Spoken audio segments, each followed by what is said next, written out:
You're watching the Varsity Media Sports Network, the home for New York high school sports.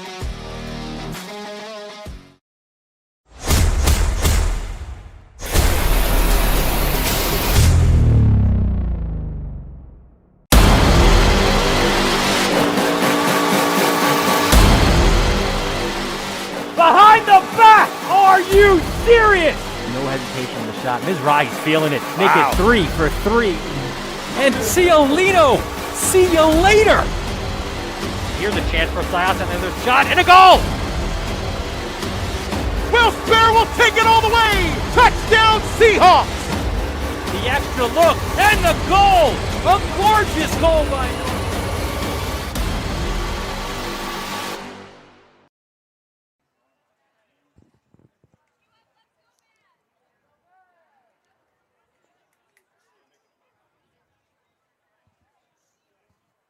Thank you for joining us to the site of today's Varsity Media Oral and Cohen Game of the Week. It's homecoming for the perennial power Garden City Trojans, looking to continue an undefeated season against the Valley Stream Central Eagles. I am Gavin Shaw. The man to my right is a highly successful coach for Farmingdale Lacrosse and former assistant football coach for Farmingdale. He's Mike Hungerford.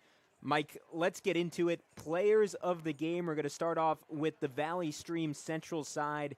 It's Karan Watkins for them, the star quarterback, 6 rushing touchdowns on the season. An impressive year so far on the ground, yet to find that same success in the air. Yes, I have not seen him in person. Saw him in the warm-ups here this afternoon, and he's a great-looking player, great size. Definitely can see some quality running ability. Has a very powerful arm, and I guess they're looking to kind of figure that out today and hook that up today. Nearly 200 yards rushing in that big win against Sewanaka. And now we switch over to the Garden City side, and who else could it be? Jack Cascadin, just an absolutely ridiculous season for the running back so far this year, already up to 10 touchdowns, 619 yards on the ground, 12 yards per carry. A lot of Garden City games have not been all that close this year, and it's been because of Cascadin. Sure, great high school football player. Clearly one of the best football players, I think, in the tri-state area at any school, any position, any level of play. And those statistics you quote, are really not playing a full game very much at all, playing a half a game or maybe a little bit less. And here we are to see if what the Valley Stream guys can do with Cascadin today, right? And let's take a quick look at the coaches on each side. Of course, for Garden City, it's Dave Ettinger in his 7th season. Can't really be much better than he has been. 65-3 career record for Valley Stream Central. Mike Rubino in his 6th year. He is the winningest coach in terms of winning percentage in Valley Stream Central history. It's a program that has had their struggles over the years, but Mike Rubino has brought them to new heights. Sure, he's doing a great job. I mean, Valley Stream has been up and down. They've been a couple different conferences. They were in Conference 1 for a while, but clearly been in 2 for a few years now. And I think he's done a great job creating stability there and creating a playoff type attitude and atmosphere. And you can see that at 2-2 right now, but no one's taking them lightly anymore. It's not going to be the kind of game where we got Valley Stream on the schedule. They're a contender, and he's done a great job of that. Mike Rubino had a really good team a year ago and didn't really get to fully show it because of the abbreviated nature of the COVID season. He thought it was a group that could have gone back to Hofstra after getting there in 2019 for one of the first times in program history. So we'll get to see the Valley Stream offense first. They're in white and blue. Garden City, of course, in their typical maroon home uniforms. Again, it's homecoming here at Garden City High School. A big event, Mike. You could hardly get parking on the way in here. Sure, parking wasn't even navigating the streets here. They had the roads closed and a big parade. It's awesome, and glad to see the things, on a high school level and sports and athletics and for kids and their families. We don't want to say the world's back to normal in a lot of ways, but they're back to normal, and a great experience here today. Big crowd still rolling in. Nobody here, everyone understands yet. So sending it deep for Garden City was Jimmy Vinsguerra. And it'll be returned to about the 27, and we'll get our initial look at this Garden City defense that is allowing just 3.5 points per game this season. And it'll be a tall task offensively for Valley Stream Central to get things going. But first, Garden City Defensively, a whole lot of talent led by Jack Cascadden and that pass rush of a veteran secondary. And this Valley Stream Central side, they've had success running the ball. They have a lot of talent in their run game. Not a lot of success passing it so far this year. Led by Karan Watkins, their senior quarterback. High-level runner, 12 passing touchdowns a year ago. This year, none so far. And the initial run goes for maybe a yard from Josh Rogers. Yeah, not much there. There's a couple yards there to start with there. You can see a little bit of push up front. They're trying to go a little fast. And, Garden City's going to be really good defensively with those two defensive ends in Staub and Cascadden. Mike Rubino, very flexible in terms of his scheme, similar to what you see from Dave Ettinger and Garden City. They run a spread, but this year it's been mostly about the running game. Often play with two backs, but now you see three receivers one side, one on the left. So they're going to try and mix it up, catch Garden City off guard a little bit. Garden City certainly playing the run here. They have the safety rolled up to about 8-9 yards, pedaling out, but a little read option and a brilliant completion for Karan Watkins to his top target, Muhammad Dafala. That's what they're going to have to do. They're going to have to create some balance in the offense here. Great ball. You can see the heat on that ball right there, and they're going to have to create some balance because they're playing the run pretty well. Valley Stream continuing to play with some pace. They certainly have some size on the offensive line. Physically, they don't look overmatched against Garden City, which not a lot of teams can necessarily say. But again, that passing offense that they've been really confident that it's going to start clicking, have been drilling it really hard in practice. Just easier said than done against a team like Garden City, and penalties like that potentially won't help. No, you can't get backed up. You get a nice play right there. You throw a slant there, into the single side to the short side. Nice completion and a first down. And now you lose 5 yards there. Looks like an illegal motion penalty on Valley Stream. Can't have those kind of mistakes. Tough to overcome. Yeah, Mike, especially against a team like Garden City, momentum is so crucial to feel that confidence, feel that rhythm. Now they're a little backed up. So give is again to Rogers, and he will be drilled backwards. Josh Rogers, a heck of a talent at running back, 5'10", 190, had a 20-yard fourth-quarter touchdown to break the tie and complete the comeback earlier this year against Elmont. As we get a look at the starting lineup, that's the Garden City offense that we'll see in just a sec if they can get a stop here. Got 2nd and 16 here, long yard situation. If you could cut this in half and get yourself down to maybe a 3rd and 7, 3rd and 6, that'd be pretty good for the Central guys. So it's a direct snap, and they'll get it back to about a 3rd and 12. Yeah, you can see him. Watkins is pre-decision. He took it up in the hole real fast. Good-sized kid. Gets downhill very fast. And I've done a lot of games this year. When you see a lot of teams, what's happening out of his spread is a lot of teams are trying to run the quarterback more and use him more as a runner, because if he's hanging the ball off and not reading it, you lose a player in the box, right? So here you're getting the running back blocking for the quarterback. Problem is, if you don't have you're offering up the quarterback a little bit the potential injury. So you got to be pretty confident in his ability to take a little bit of a beating. Karan Watkins, a guy who put on a lot of muscle over the summer and got himself better equipped to run the football. We'll see a timeout taken. We'll take one with them on the Varsity Media Sports Network. 3rd and 12 coming up for Valley Stream Central when we come back. Teed off by shoulder pain? We've got specialists for that. Realizing you've pulled out more than weeds? We've got specialists for that. Doing the twist making you shout? We've got specialists for that. Orland & Cohen's top orthopedic team has specialized expertise and extensive training from the nation's premier programs in sports medicine, knee, shoulder, hip, spine, hand, foot, and ankle. So you can feel better, faster. So back to action, 3rd and 12 coming up here. Mike, what are you looking for from Valley Stream Central on this play, knowing that Garden City pass rush is just trying to tee off? Well, 3rd and 11, not an ideal situation to be in. You're close to the midfield line. If you don't make it, you're probably going to have to punt the football. If you can get yourself very, very close to 4th and 1 or 2, maybe you have a shot, but they're in a double set here. Even, you're going to have to some kind of protection here with the running back to try to help the lineman. Josh Rogers, fantastic in pass protection. Fake to him. Watkins looking down the field. Had a bit of a lane, but not much, as he was incomplete, targeting Jordan Jean-Joseph, the 6'1 sophomore, who was triple covered up the middle of the field. Yeah, good job defensively by Garden City. They had a seam there. They had a receiver up in the seam, number 14, Joseph, and it was almost triple covered there, So he's not open. It was kind of lucky the ball was a little overthrown. That would have to have been a perfectly thrown ball to put that one in there with that coverage. And Karan Watkins, he has that kind of faith in his arm that he can make those passes. A really strong arm. Still working on calibrating his touch and ensuring on some of those plays he doesn't put too much on it as he did there, but might have been incidentally fortunate. So we'll see Valley Stream Central punt it away, and we'll get an initial look at the Garden City offense in just a sec. It'll be Johan Roland Hernandez, the sophomore punter. A lefty boot, a bit of a knuckleball. And a chance to return it down the sideline. A little bit of room, but stepping out there was Robert Durkash.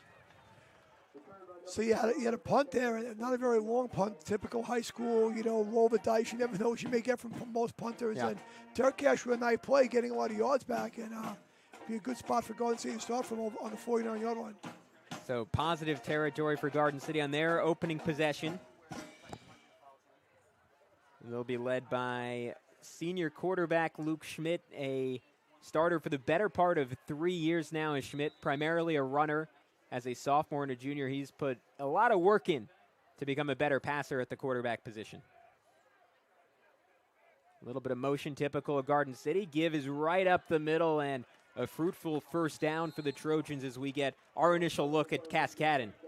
And now we get our initial look at the Garden City starting lineup. We mentioned Schmidt and Cascadon. Also have Stevie Fennell in at running back, Jackson Parisa, their leading wide receiver. A lot of talent, a guy they want to get the ball to more, and an intimidating, athletic, and versatile offensive lineman.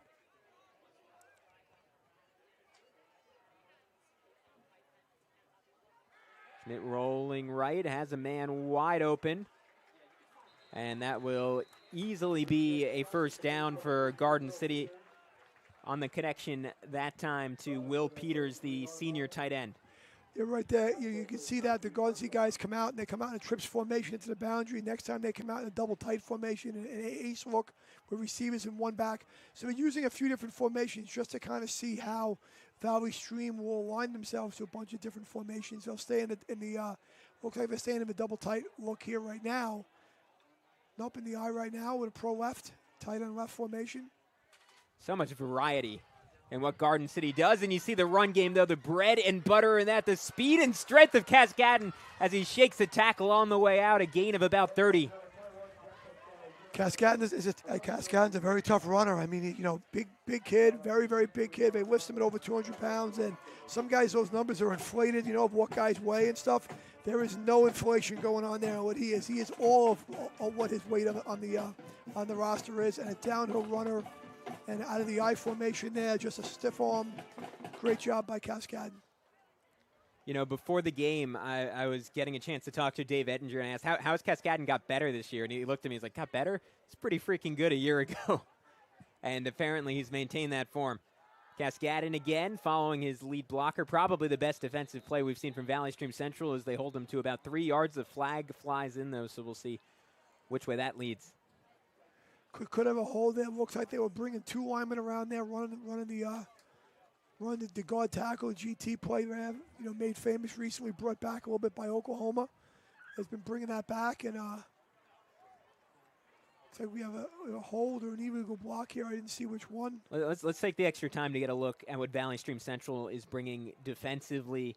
Led by Jerome Nemhard, their defensive end. He's a guy who had 4 sacks earlier this season against Sewanee, and they're really happy to have Jason Dallas, also the backup running back, back at linebacker, great athlete at that position. And we'll see if that secondary gets challenged. Mike, 2 freshmen starting back there in Amari Gant and Jaden Fox, guys that head coach Mike Serino has a lot of confidence in, but going to be a challenge if Garden City decides to pass them. We'll see it right here. Up a little short pass right there, a little sit-down route. Find him a soft spot. Mike Rubino, the head coach for Valley Stream Central. And again, that an element that Luke Schmidt has put a lot of work into, that short passing game, just being on time, being accurate, Schmidt going on to play college football at Trinity next year. So a little jet motion and fantastic bit of defending for Valley Stream Central. The tackle that time from the aforementioned Nemhard. Yeah, nice play by Padilla there, number 8, kind of, making a mess of the play, chasing it and kind of walling it in. And you can see they're going with a little jet sweep action there, trying to get the ball moving around the edge. They're third in a pretty long yard situation in Garden City, but right now you're probably thinking they have 2 downs, go for it on 4th down, get half the yardage now and half then, or maybe try to kick a field goal depending on where you're at. So it's 3rd and 14 from the 20 with Schmidt under center. And another penalty could push Garden City back even further. Looks like you might have had some motion there before the snap on Garden City. Some illegal motion. They're using that I formation there. They're putting, Stevie Fennell, Coach Steve Fennell, the defensive coordinator, long time head lacrosse coach and assistant football coach here at Garden City. His son, they're putting him in the fullback spot. And not a typical fullback type player in terms of his body type. Very, very good athlete. And interesting to see what he gets accomplished there from that fullback spot in terms of going out, running routes, and doing things that a player in that spot would not normally do. They can use him in ways to get him matched up on some interesting matchups. So Schmidt, a little toss to Cascadden. Cascadden knifing his way through traffic, and he'll make it a manageable 4th down if that's the decision that Dave Ettinger decides to make. Good block by Fennell right there, getting up in the hole. They were in the power eye right there, and him coming through the hole. Getting a hat on a hat. And it looks like they will bring out the field goal unit. So we'll get our initial look at the kicking game for Garden City. They actually have a kid up from the junior varsity level, Dennis Fargione. Range from 35 to 40 yards. Fargione on the kick. Looks like it'll be just short off the crossbar. So nearly 3 points for Garden City, but you don't get points for nearly. Valley Stream Central will take over, getting a stop. Yeah, it's interesting. I think I really like that the field goal attempt right there because you are favorites in the game, Garden City. You'd like to think think you're gonna win the game, but somewhere along the way you're gonna it's 0-0 still, 5:09 to the first quarter. But there's something you may need a field goal later in the year against in a close game or a playoff game. Let's work on it right now. Let's get them out there. It's one thing to work on in practice when there's no pressure. Yeah. It's nothing to work on in a game situation when it's happening, and see what your range is and what you're able to do. And I thought Joe wasn't very happy he missed it, but that's why you do these things in game situations. Dave Ettinger, of course, a former 2-time All-American kicker at Hofstra, all-time school record holder for points at 325. He probably takes it personally every time his kickers miss, but also someone who's very invested in the position and wants to give those guys a chance, wants to give them an opportunity to shine, even when he could theoretically go 4 downs and get it a good chunk of the time. Sure, absolutely. Great kicker. And yes, Hofstra did have a football team for you youngsters out there. I won't remember those days. They did have a very good 1AA football team. Guys played in the NFL from the squad, and they stopped having football Hofstra, but Dave Ettinger, great player there as well. So Josh Rogers bouncing off a couple of defenders, just hasn't found a whole lot of room running. And is that another timeout for Valley Stream? Looks like it. We will take a break with them on the Varsity Media Sports Network. Still 0-0 with 4.5 minutes left in quarter number 1. Gargiulo over the middle. He's got a man. It's complete. Ciolino. See you later. Going long, wide open, Perazzi, he gets it, Perazzi, foot raise, 10, 5, make it, touchdown, punch, counter punch.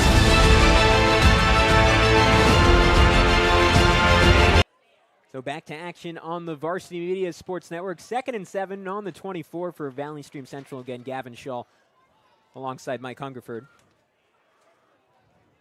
Karan Watkins will operate out of the shotgun, staring down that Garden City pass rush. Give it to Rogers. Rogers makes a move. Rogers finding a little bit of daylight. Rogers left side past midfield. Great cut by Rogers there. Just find that backside seam. Great cutback lane. I know the Garden City coaches won't be happy there wasn't a defender in that cutback lane. And a great tackle there right there by Vertrubra, making the play there down the field. But that's what Valley Stream needed, to change the field position a little bit and flip the field a little bit, and they did it right there.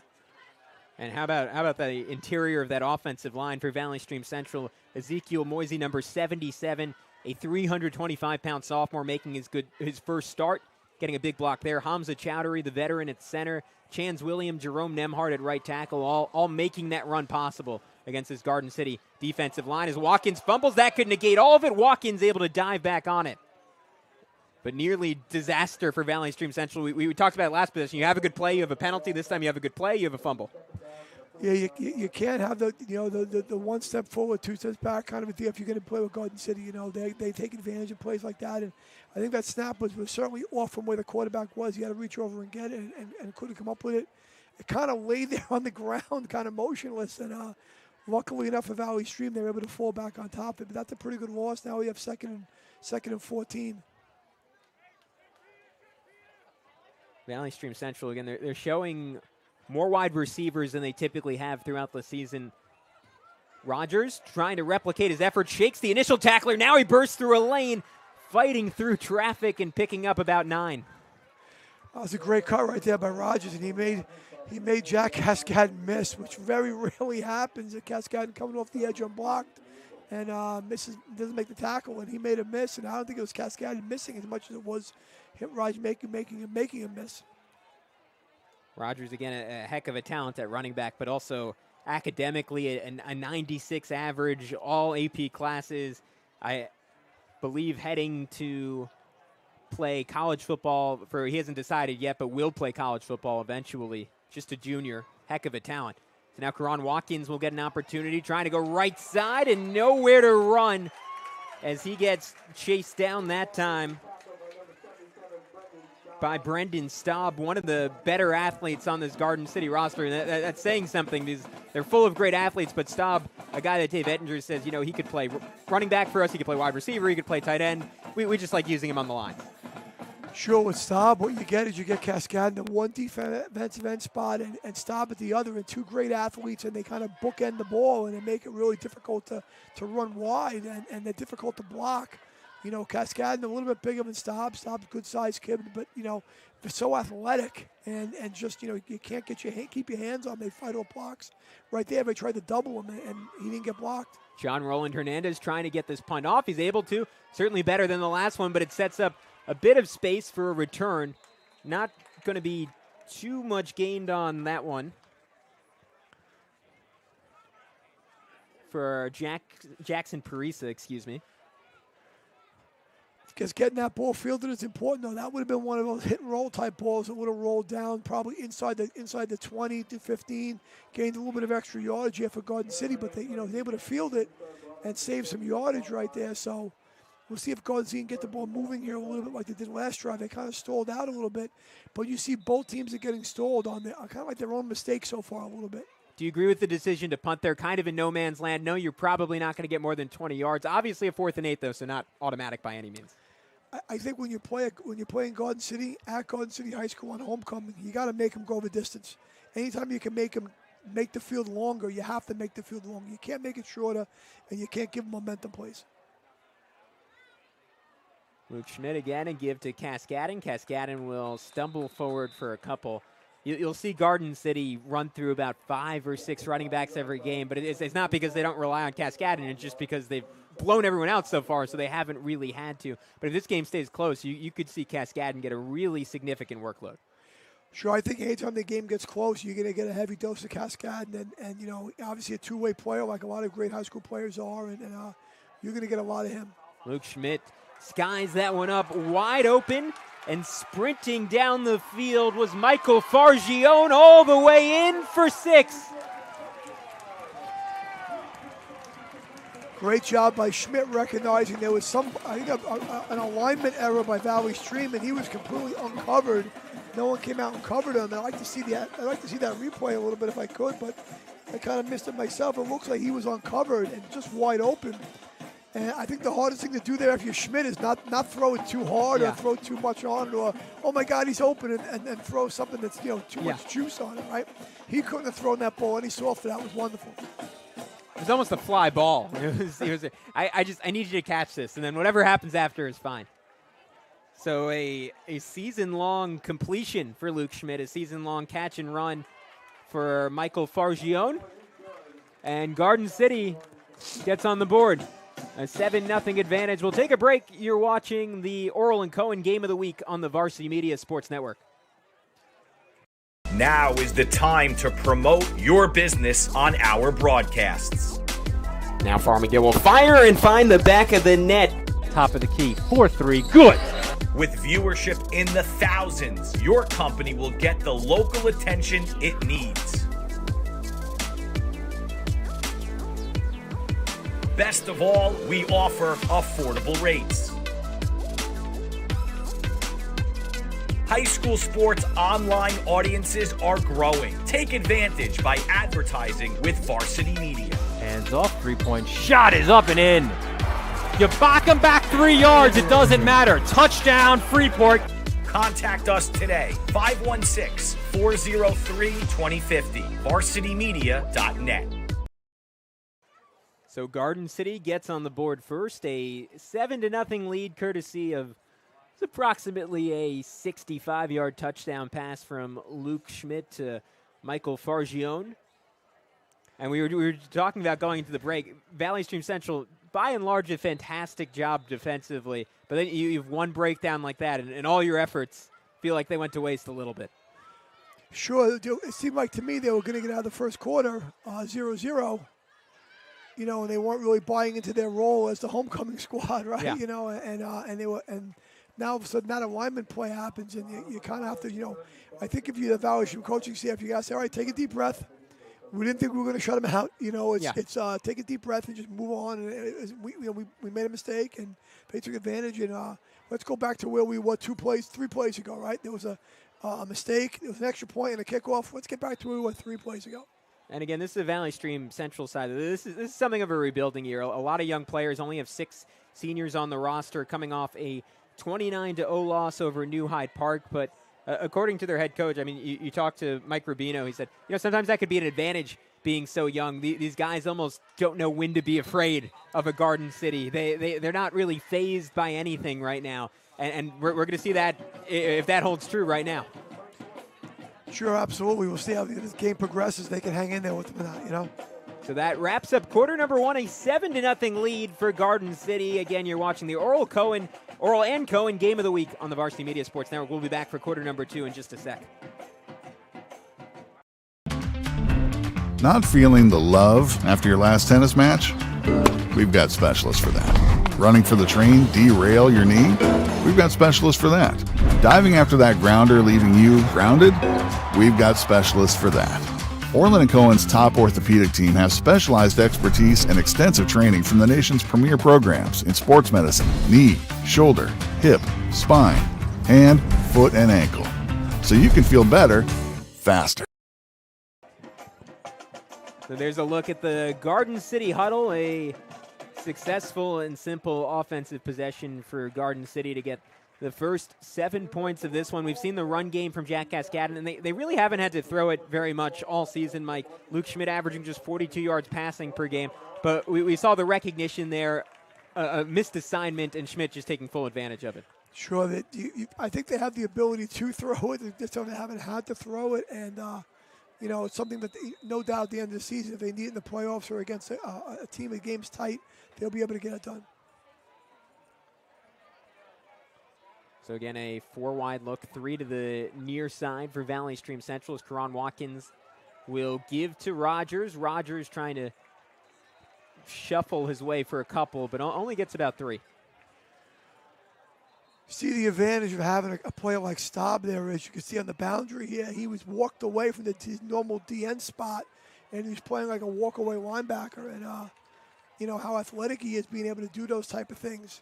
And play stand up, and then now you have a pretty big kid, getting off blocks and playing against small players, and they kind of have that ability of Coach Fennell defensively to, morph into various fronts and looks, odd, even, all different looks. Was that a face mask at the end of that? Looks like a 15-yard penalty. Didn't quite see what it was. Personal foul of some kind. I mean, a face mask is technically a personal foul of a kind of sorts. It could be a 5 or a 15-yard variety, and that was a 15-yard one there. So once again, Valley Stream gets a little bit of a break there, and they're pretty good field position right now. And they, this way they can't have the -5. We need to make a play and just get 2. Just get 2 or 3. Don't get -5. Two big plays on each of their initial 2 drives, and then 2 setbacks. We'll see if they can avoid one here. Watkins, a quarterback draw will go nowhere as Garden City was not fooled. They motioned the running back out of the backfield. They were going to try to throw it to him, I think, at first. And number 44 for Garden City, Latruba came down out of his, came down and played the back out, and he wasn't open. I think he didn't have a second option there to throw the ball to. So there you go, though. You're at -1, though. Just get 2 or 3. Don't get -1 if you're Valley Stream, if you can help it. Watkins, again, is yet to throw a touchdown pass this season, but you talk to Mike Rubino, he'll tell you he's much improved as a passer, a guy who's always had a very live arm, just trying to calibrate it, figure out when to use touch, figure out when to chuck it down the field. Need some touch right now. Need a few yards here. Just shorten up your 3rd down. 2nd and 11 from the 48. Watkins will fake the handoff, zip one, and that is an example, a little too much heat on that ball. So I got to tell you, I think the Garden City guys kind of fooled him into that one a little bit. And I don't use the fool in an interesting way, but they were very soft on the single there. Fagione was way off of him, but you had Staub kind of like walked away and kind of lurking in that gray area spot, and they were trying to have that bracket kind of a look there, play it soft over the top and get shallow and look for that interception. And he threw it. I think if it was thrown with a little less heat on it, could have been an interception. So at least for Valley Stream, it was incomplete. But he's got some arm. Everyone talks about the talent advantages for Garden City. They rarely mention the schematic ones. Dave Ettinger and the staff so versatile defensively. Watkins under some pressure, and DeFala should have caught that one. A good throw. Would have been close to 1st down yardage. Instead, we'll likely see another punt. Yep, here comes the punt team for Valley Stream. And, we had a good pass rush by Cascade and came around the edge there and kind of looked like, he had that pro-style pass rusher from the edge and got there a little bit late, but no doubt the quarterback could feel him coming, as he got ready to throw it. And kind of need that ball to be caught. There's a lot of heat on it, though. Aren't easy balls to catch. So we'll see our 3rd punt from Johan Roland Hernandez, the sophomore.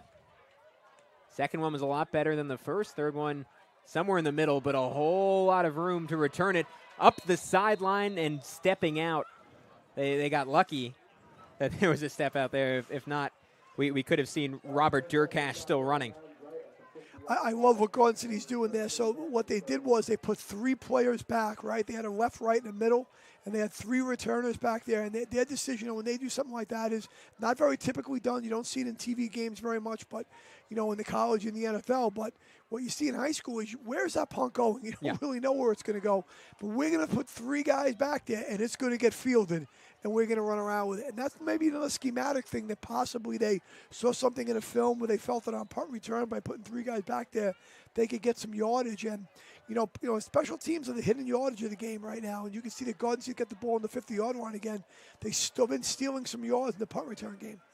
Yeah, and to your point, at the high school level, I mean, sometimes you have a really talented kid in general. Directional punting, not really a thing. So it's hard for a Valley Stream to anticipate where the ball is going to go. As Cascadin looks for room, a little pause, now puts on some speed to pick up a couple. Good patient run by Cascade right there, kind of stretched it out. They got, they got Fatruba out there in space, in motion, in a fast motion to get some leverage. And, all of a sudden he runs and you're like, nah, he's really not getting a whole lot, right? But you look up and it's 2nd and 6, and he just stole 4 yards right there, and just enough blocking. And he's never going to, he's not a runner that's going to end up on his back. He's going to go forward and get the extra yards. Cascade in a Cornell lacrosse commit where he will join Brendan Staub. A little bit of a pipeline from that Garden City lacrosse program to Cornell. Obviously, a school that's known at least as much for their lacrosse as their football. As Cascadin showing he can certainly do both. The highway opens up. He shakes the tackler. Not going to be stopped. Jack Cascadin in for 6. Old school right there. I formation, toss, out of the eye, stuff you don't see a whole lot anymore in a lot of schools, and in the spread, and everyone raves about the spread, but just get the eye and toss it, and you give it to your man, right? Let him get downhill, square his pads, some really good blocking out in space, and the result is a pretty easy-looking touchdown, from Garden City. 6'3", 215 pounds of ill-intentioned speed for Jack Cascadden, hard to stop. Frustrating for a defense. I'm sure you get your hands on him and just nothing really happens. Sure, when he gets in the secondary, you got to make some decisions. How are you tackling him? You're tackling him. You don't want to go high, and and then you got to, if you try to go low, you got to wrap. You got to keep your head up. There's a lot of things you got to get right when you tackle a player like him in the secondary. So, I think the goal was to stop him before he gets started there at the line of scrimmage. We had a couple good plays before where we did that, but Cascadden in space is not a good situation. So Dennis Fargione looks to become the second Fargione brother to score in this game, as his brother Michael got the initial touchdown for Garden City. Looks like Valley Stream's got a player on the other sideline who's injured, and kind of like in the NFL and TV football, when that guy's over there, they kind of move on. But in high school, if he's off the edge of the field, they stop play and they kind of sort him out a little bit. Yeah, so limping off, it was Muhammad Dafala, and that is not good news for Valley Stream Central as they look to get their passing game going. He is their number one receiver. And someone that Michael Rubino, again, wanted to make a concerted effort to get the ball to more, saying, he's a talented player. It's not his fault. The passing game just has not quite been clicking for them yet. We saw Valley Stream target him twice on that last drive, so you hope he's all right. You don't see anybody get hurt. Guys just play a game and get their reps in, but it's a physical game, football, and it's a game of injury too. Unfortunately, guys are gonna get injured. Fargione, that one looked easy. Would have been good from a lot longer. And a 14-0 advantage for the Garden City Trojans as we take a break on the Varsity Media Sports Network, with the reminder that you are watching our Oral and Cohen Game of the Week. Teed off by shoulder pain? We've got specialists for that. Realizing you've pulled out more than weeds? We've got specialists for that. Doing the twist making you shout? We've got specialists for that. Orland & Cohen's top orthopedic team has specialized expertise and extensive training from the nation's premier programs in sports medicine, knee, shoulder, hip, spine, hand, foot, and ankle. So you can feel better, faster. Thank you for joining us back on the Varsity Media Sports Network. It is the Orland & Cohen Game of the Week. Kevin Shaw alongside Mike Hungerford, a 14-0 lead for Garden City. It felt like Valley Stream had stemmed the tide a little bit, Mike, early in this game, but now we're seeing that Trojans machine getting rolling. Sure, they've scored 2 touchdowns on very few plays. I think that was 2 plays there, right? That was the second play there they scored on. They scored on the first play before on a misalignment, I think, by Valley Stream that the Garden City guys took advantage of. So a lot of offense in very few plays right now. In the first drive, they really got stalled. They stalled themselves a little bit. Fargione to send it deep. Couple of decent returns for Valley Stream, but that one is bumbled. And an escape for Valley Stream. Julian Long with the freshman getting close to midfield. He kind of popped through there, right? I think when you're coaching the special teams, when that ball hits the ground and it's bouncing around, all your coverage guys see the ball on the ground, and they all kind of forget about what lane they're in and what they're supposed to be doing, and they think about, like, I could pick it up and score. I'm the guy who's 40 yards away, and I'm like, I could pick that up and score, and they kind of forget about their job. And sometimes you see on those fumbled plays, you get good returns for the team that commits to error if they get back on, and that was an example right there. Player down here for Valley Stream, looks like. So we'll get another look at the Valley Stream offense in just a sec. They've had a little bit of success running Josh Rogers, but it's been very hit or miss. And to your point, outside of that one really long run, it's mostly been Rogers having to create something out of nothing. Yeah, not a lot of space. I think, right now, my opinion is if you try to run wide, you have Cascadden on one side and Staub on the other, the 2 best defensive players, in my opinion, and probably a lot of other people's opinion. And you have to just decide that, I don't know if you're going to run around those guys, maybe running up inside. might be a little bit better, but, Garden City's pretty stiff inside too, so we want a lot of good options, and of course a couple completed passes will soften up that front a little bit. So players still down for Valley Stream Central. We'll take a quick break on the Varsity Media Sports Network at the Orland and Cohen Game of the Week. Oh, wow. Argiulo over the middle. He's got a man. It's complete. Ciolino. See you later. Going long, wide open, Perazzi, he gets it, Perazzi, foot raise, 10, 5, make it, touchdown, punch, counter punch. The trickery, Ryder gets it back, goes over the top for Haberman. What a catch! Just Ross Simmons strips him, that's loose, and Ross Simmons is going to take this the other direction, make it, touchdown, touchdown East.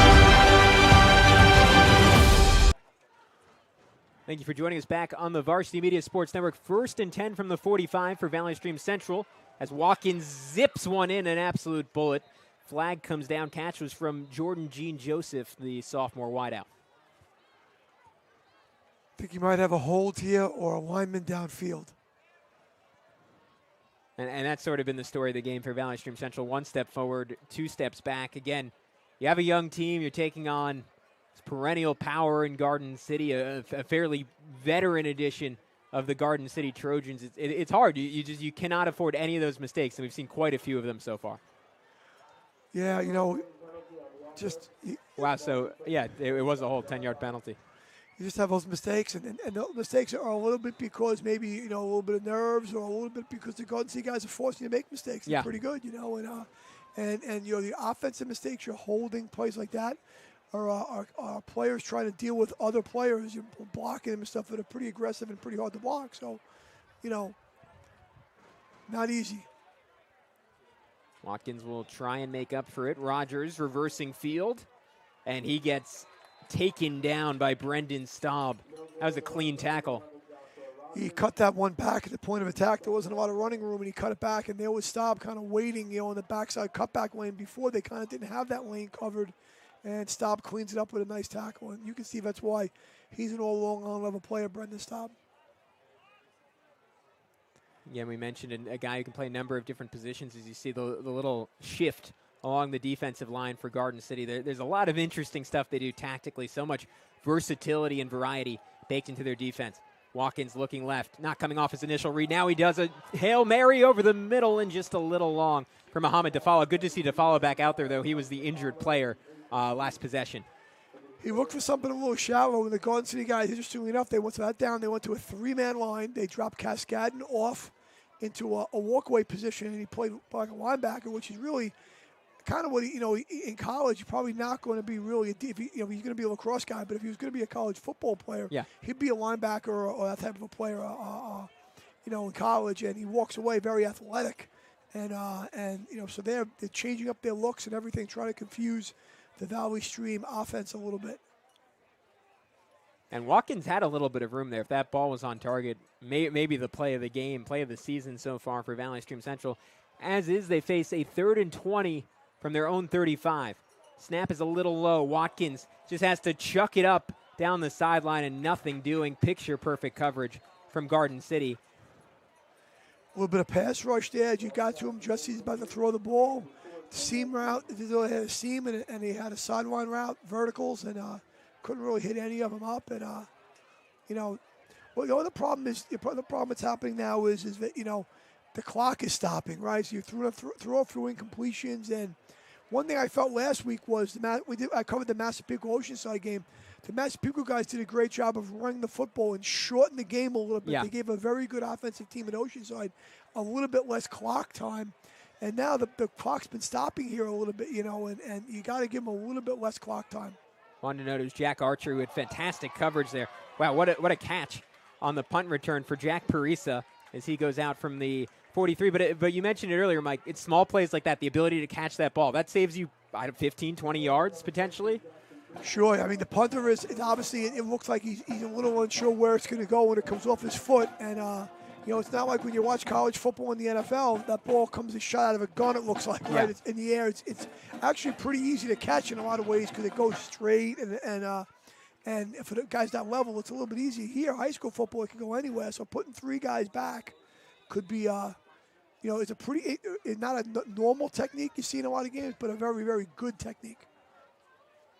So it'll be 1st and 10 from the 44. Little jet sweep. And about 3 yards on the gain. That time for R.J. Vitruba. Second time we've mentioned his name. They like to get him the ball going side to side, a guy with a lot of speed, a lot of physicality. Sure, he's got so many different guys they can throw into the game and do things. Like Vitruba gets the jet sweep. He's really a back. He's playing wide receiver. He gets the sweep. All these personnel combinations. You have guys playing tight end. You have Paskowitz in there before. Looks like he was playing a little tight end there as well. And you have different players. And now you have coming in the game. You had another guy, tight end number 11. Now he's playing up back. They move guys around so well. It's Paisley, right, who went to 11. Just a lot of versatility, both in terms of personnel and scheme, and it consistently pays off for Garden City. So now the give to Cascadin. Cascadin looked like it was going to be a sure loss, but that's just what he does, turning it into a 3-yard gain. Yeah, interesting decision by Cascadin. He kind of jumped outside the hole there. Most players you want to take it up inside the blocking there. He took it outside, and just show you how good of a player that he is. That a lot of guys would do that and they wouldn't get much, and he gets like 5 out of it. And now you have 3rd and short, and at 14-0 with the ball on their 47. Maybe coach is thinking of 2 plays here. Coach Ettinger looking at if I don't get it now, I'll definitely go again maybe.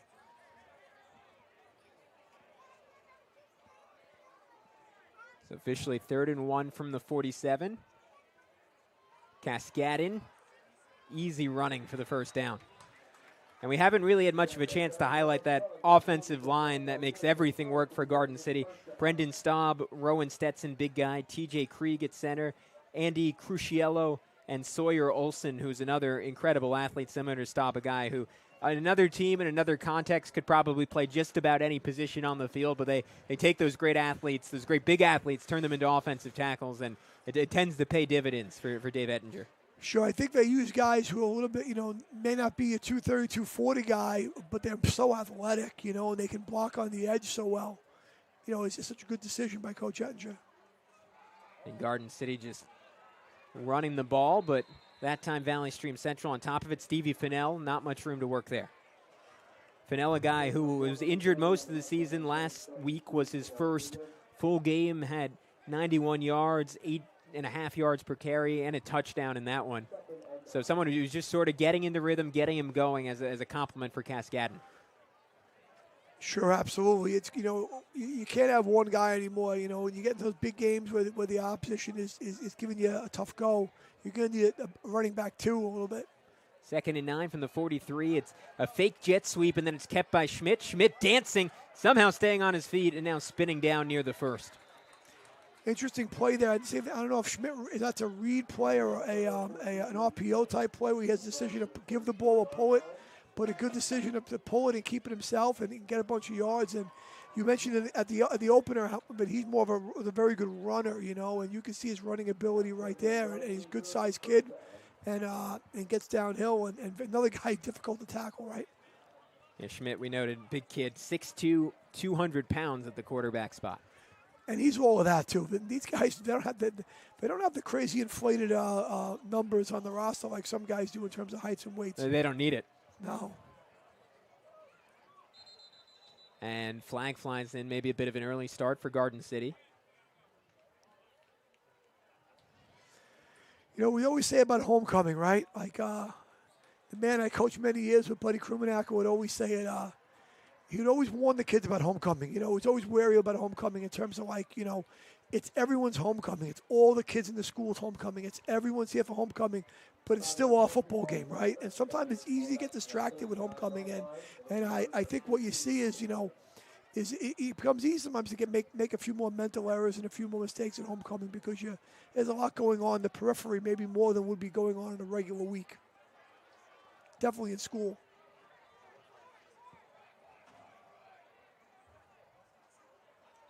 So it's a 1st and 15, but now Garden City might just get those yards back, as that time it looked like Valley Stream Central jumped early.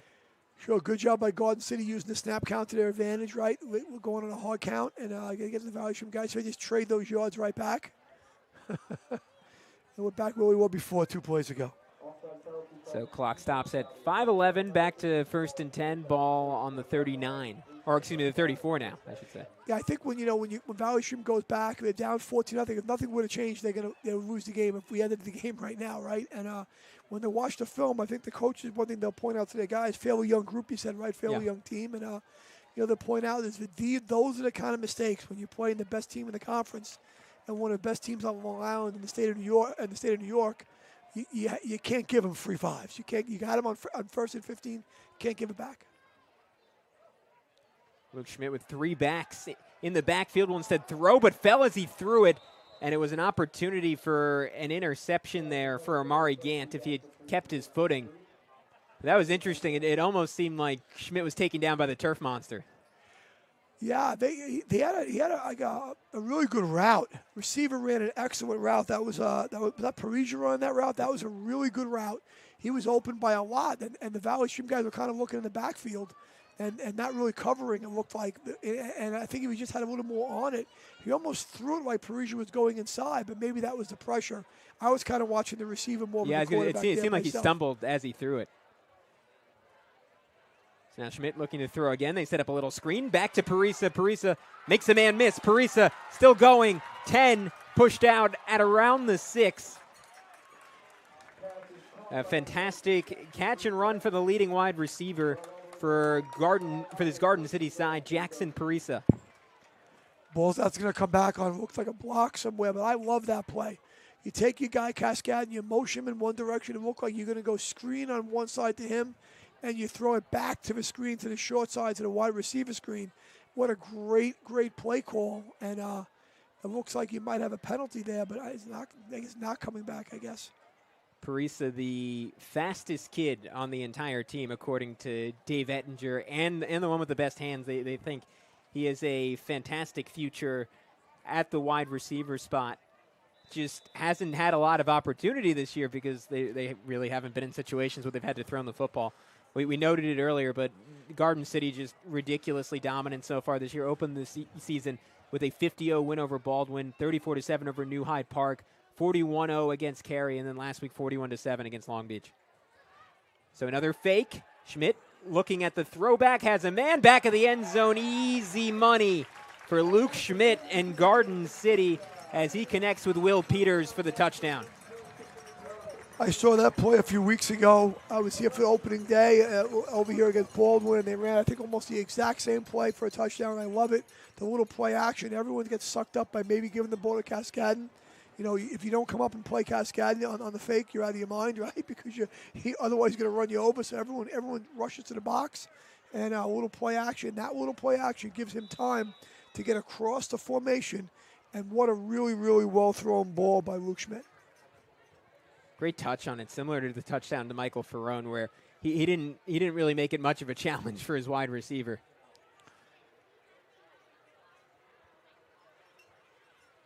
So now Dennis Ferrone will look to tag on the extra point. He'll do just that. 21-0. Garden City leads it. The Orland and Cohen Game of the Week on the Varsity Media Sports Network. Now is the time to promote your business on our broadcasts. Now Farmiga will fire and find the back of the net. Top of the key, 4-3, good. With viewership in the thousands, your company will get the local attention it needs. Best of all, we offer affordable rates. High school sports online audiences are growing. Take advantage by advertising with Varsity Media. Hands off, 3-point shot is up and in. You back him back 3 yards, it doesn't matter. Touchdown, Freeport. Contact us today, 516-403-2050, varsitymedia.net.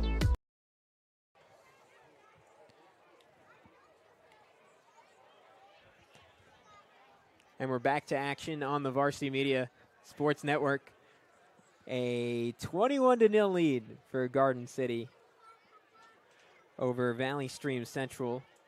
And we'll see the Eagles, perhaps their final opportunity of the half to put some points on the board. They've had good moments offensively. And this is a program that's had a lot of offensive success in general under Mike Rubino. You flash back to that 2019 team that went to Hofstra, led by Rob Nunez at quarterback. Used 3 different players at quarterback that year. And a lot of, very similar to Garden City, a lot of variety tactically, a lot of talent, consistently good running backs, high-level wide receivers. Just a year with a little bit of a younger team, and one that Mike Rubino and company are very, very confident that as soon as next season could really make a leap and get back to playing some of the best football in school history as they so frequently have under Rubino. Yeah, I see there's a lot of promise here, and you definitely see some good younger players. And right now they're in they're on a great spot, down 21-0 against the best team in the conference. And another play you can't have there is they kick it deep, they have a little return, and they get a penalty on a hold on the return, and the blocker just reached out and grabbed the Garden City player, and you just can't have it, unfortunately. And look where you're starting from. Instead of having the ball on the 20-yard line, just don't touch him, right? Don't commit that penalty. So he makes the tackle, but where he would have tackled him is still better than where you have the ball now on 1st and 10 for your own 12-yard line. So a full field to go for Valley Stream.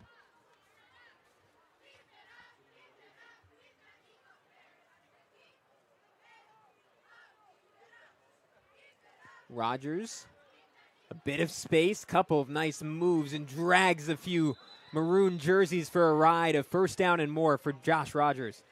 I like Rogers. He's got a little shake to him, right? Gets downhill. It's got a little, delivers the blow at the end. Good tackle by Dirk Ash, playing free safety there, right? So, and they're really kind of going. He's kind of playing the run. I mean, now they kind of shifted back to a 2 safety look. Giving up a little bit of green here, just to you're way ahead, and you got a lot of very far away from the other team from the end zone. So Rogers will again pick up a couple.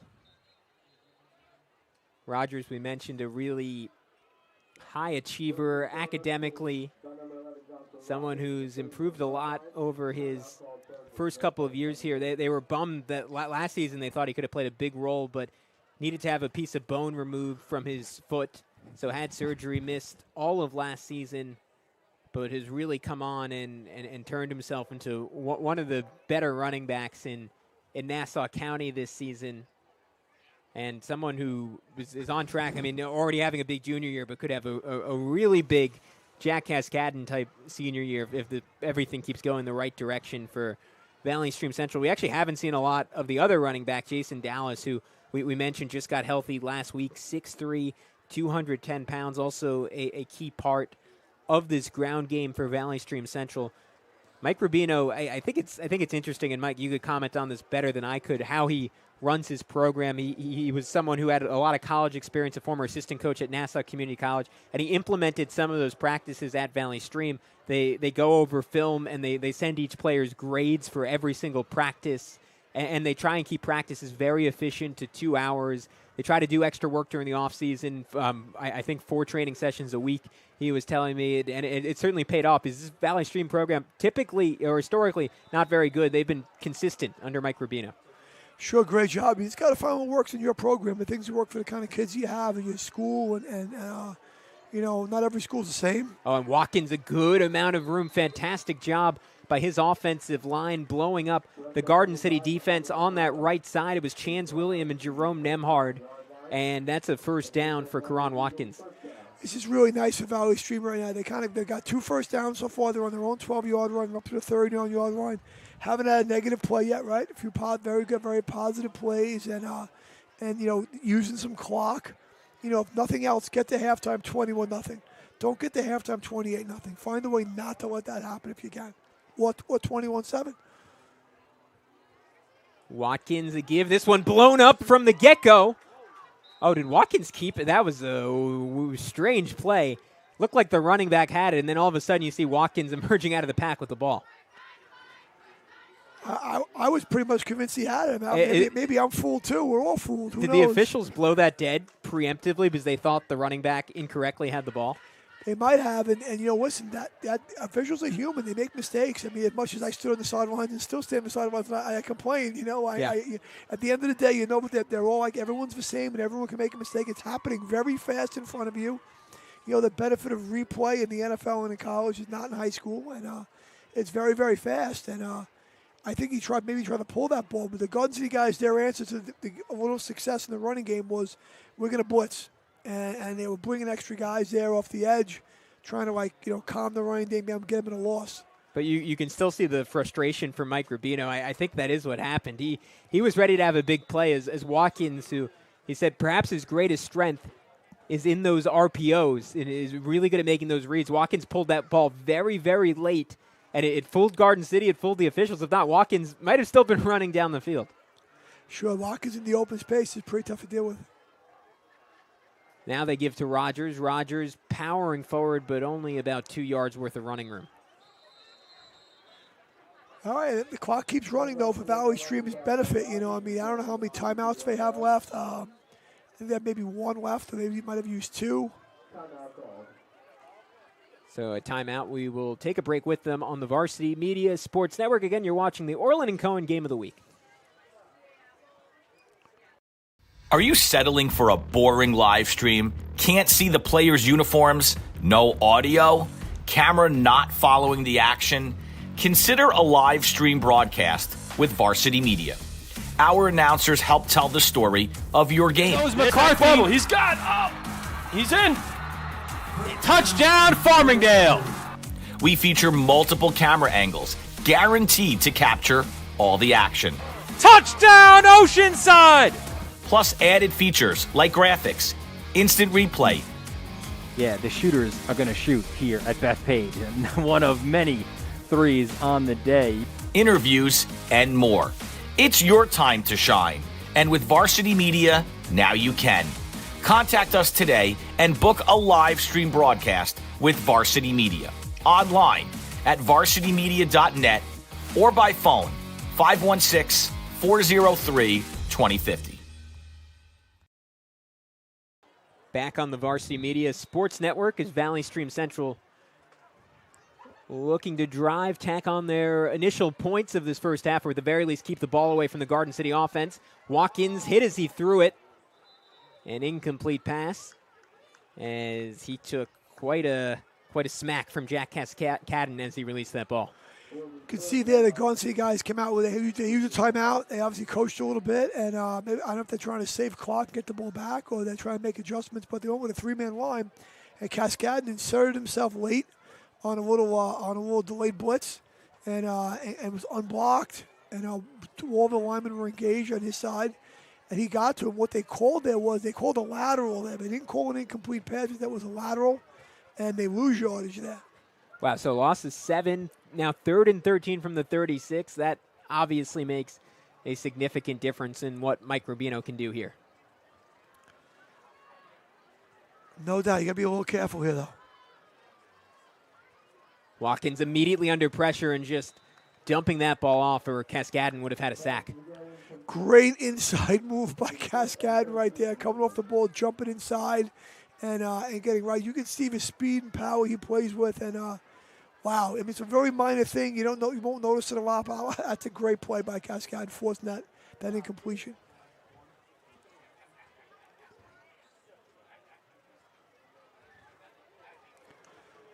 So Garden City will get another shot at it here. 159. Looks like you're going to get pretty good field position. Punts have mostly been unsuccessful, and that one goes straight into the waiting arms and a couple of moves for Robert Durkash.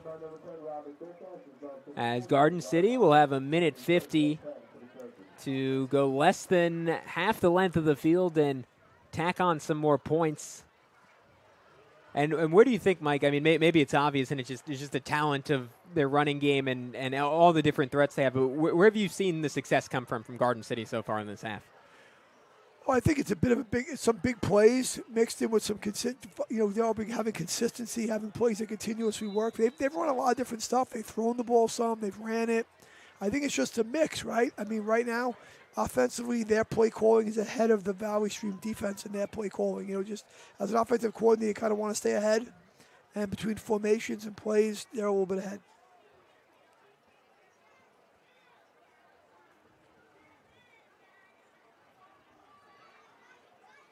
Schmidt will throw it out to Cascadin. Cascadin stumbles and taken down. Solid tackle that time by Antonio Padilla. Well, throw it out to Cascadin in space, right? Now you're in your 2-minute drill kind of a situation, under 2 minutes to go. And I don't know if Garden City's in a super rush, but it's just good to practice and get your reps in here, right? In this situation. Schmidt looking right, firing that way. Easy pitch and catch to Jackson Parisa, who we saw nearly pick up a touchdown on that last drive. And Parisa's having himself a nice day. Coming into this game, I believe just 5 catches so far on the season today, already up to 3. That's a good half right now. They don't, Garden don't throw the ball too much, and they're kind of really good mix right now, and 3rd and 4. Might be 2-down territory here. Edinger mentioned Parisa, a guy they wanted to get the ball to, having success in that, and jumping early, though, will delay those efforts as Garden City will get pushed back into a 3rd and 11 from the 48. Couldn't quite tell, but looked like the left guard, Rowan Stetson, maybe got a bit of a head start. Yeah, Coach Edge doesn't seem too happy. A little bit of, obviously, many ways a dominant first half by Garden City, but not completely crisp, and a few uncharacteristic mistakes, and, see if they can clean that up a little bit. Schmidt rolling right. Easy catch for Jackson Parisa. You love how strong those hands are. Put it right over his helmet. It didn't seem to be any bit of hesitation in snagging that ball. It looks like it's going to be very close. I don't know if it's a first down. They're giving them the first down. Just got enough. Parisa, good route. Ran just, got that comeback or the out route just deep enough to get the first down.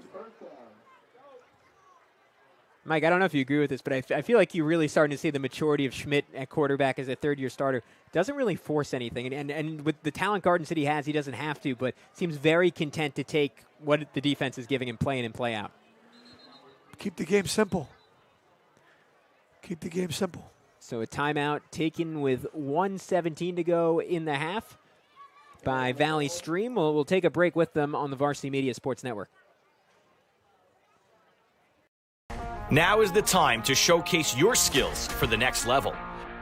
College recruiting videos help your athlete land a spot on the team and can save money on college tuition.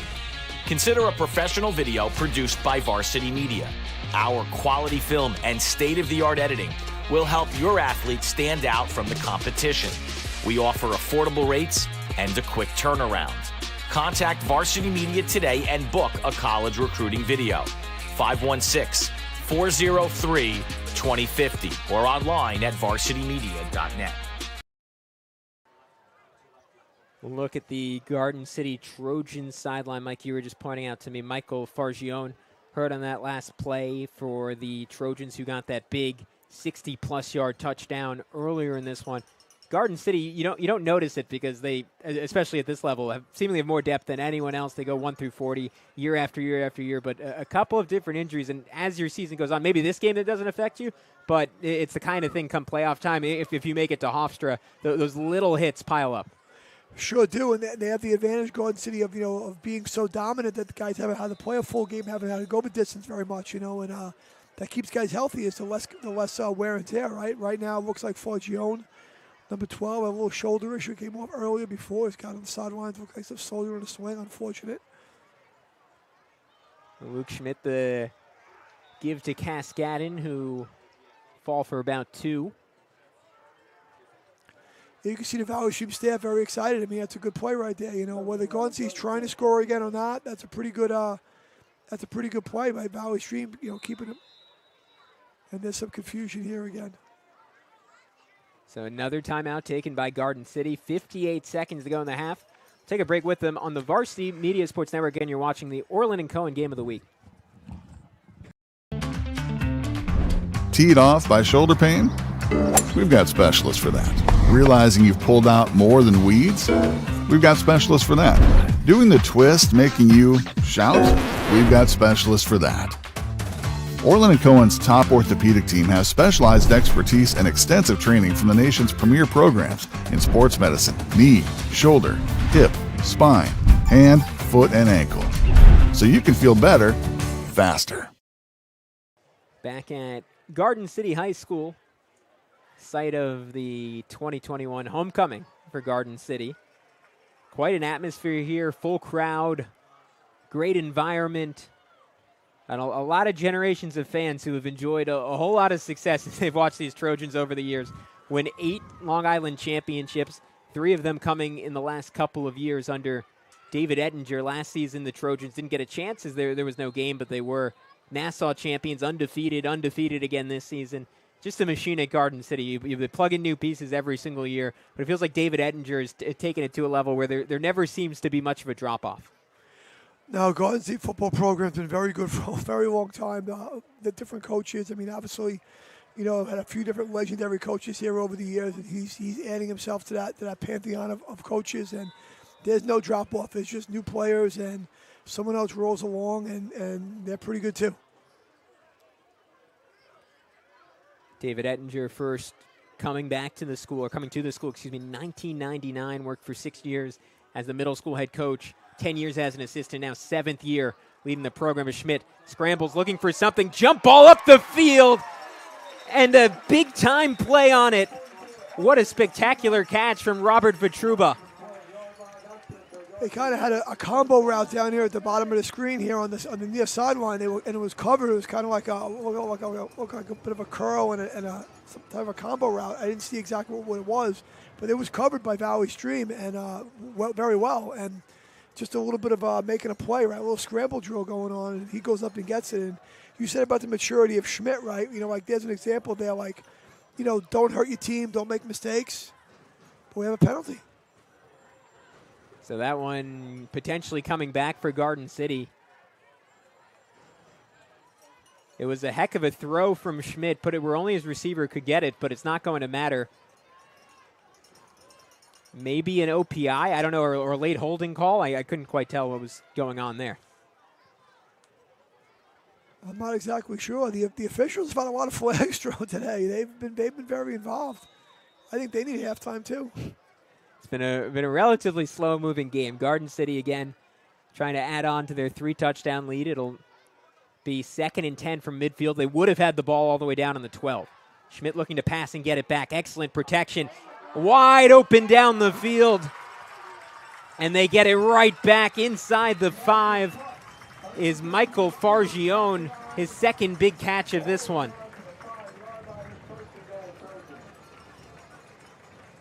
So that was easy for Garden City. I think that was actually Considine. I don't think it was Forge. He's not in the game. I think it was Considine 15. Good call. Stephen Numbers. Yeah, I think it was him. I think it's who it was. That was a great route. And Schmidt, the ball looks so easily thrown out of his hands. Gave that little pump fake. Considine just sprinting by the back end. A little bit more air under it, and that would have been 6, but I'm sure David Ettinger will take it. And that's where you see the youth in the secondary for Valley Stream. Again, 2 freshmen back there, the first 2 freshmen to ever start for Mike Rubino. Schmidt looking to pass again.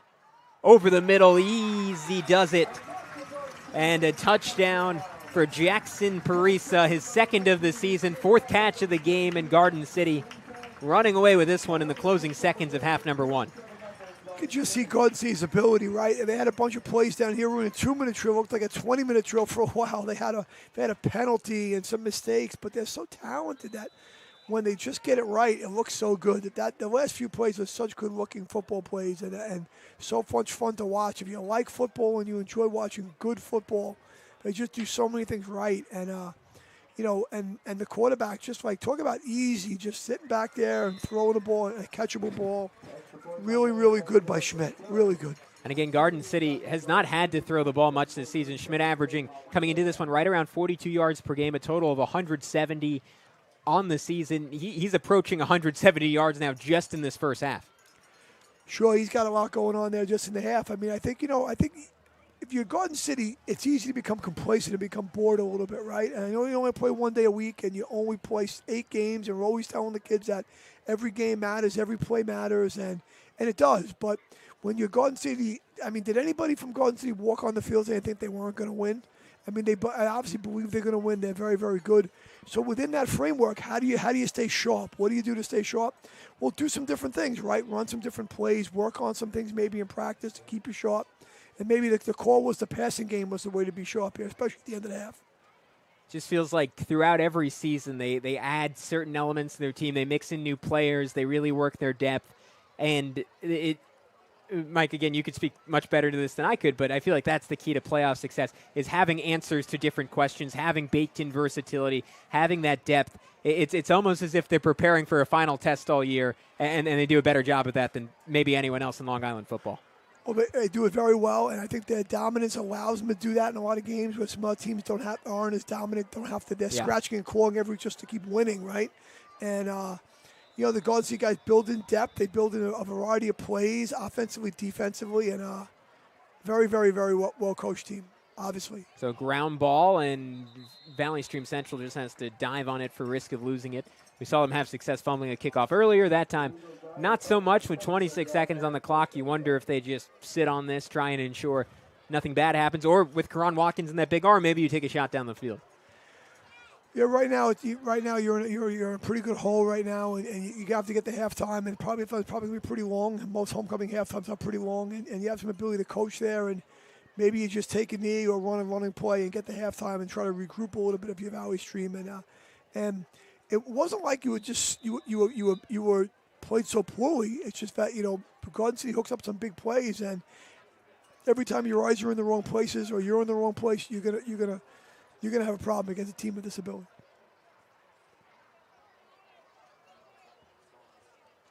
Karan Watkins is yet to get much of anything going in the passing game, and he'll keep it on the ground here. Good decision on the read option, but such is the athleticism of the Garden City defense, it only leads to about 2-3 yards as Aiden Considine, who just had that big catch, pushes him out of bounds.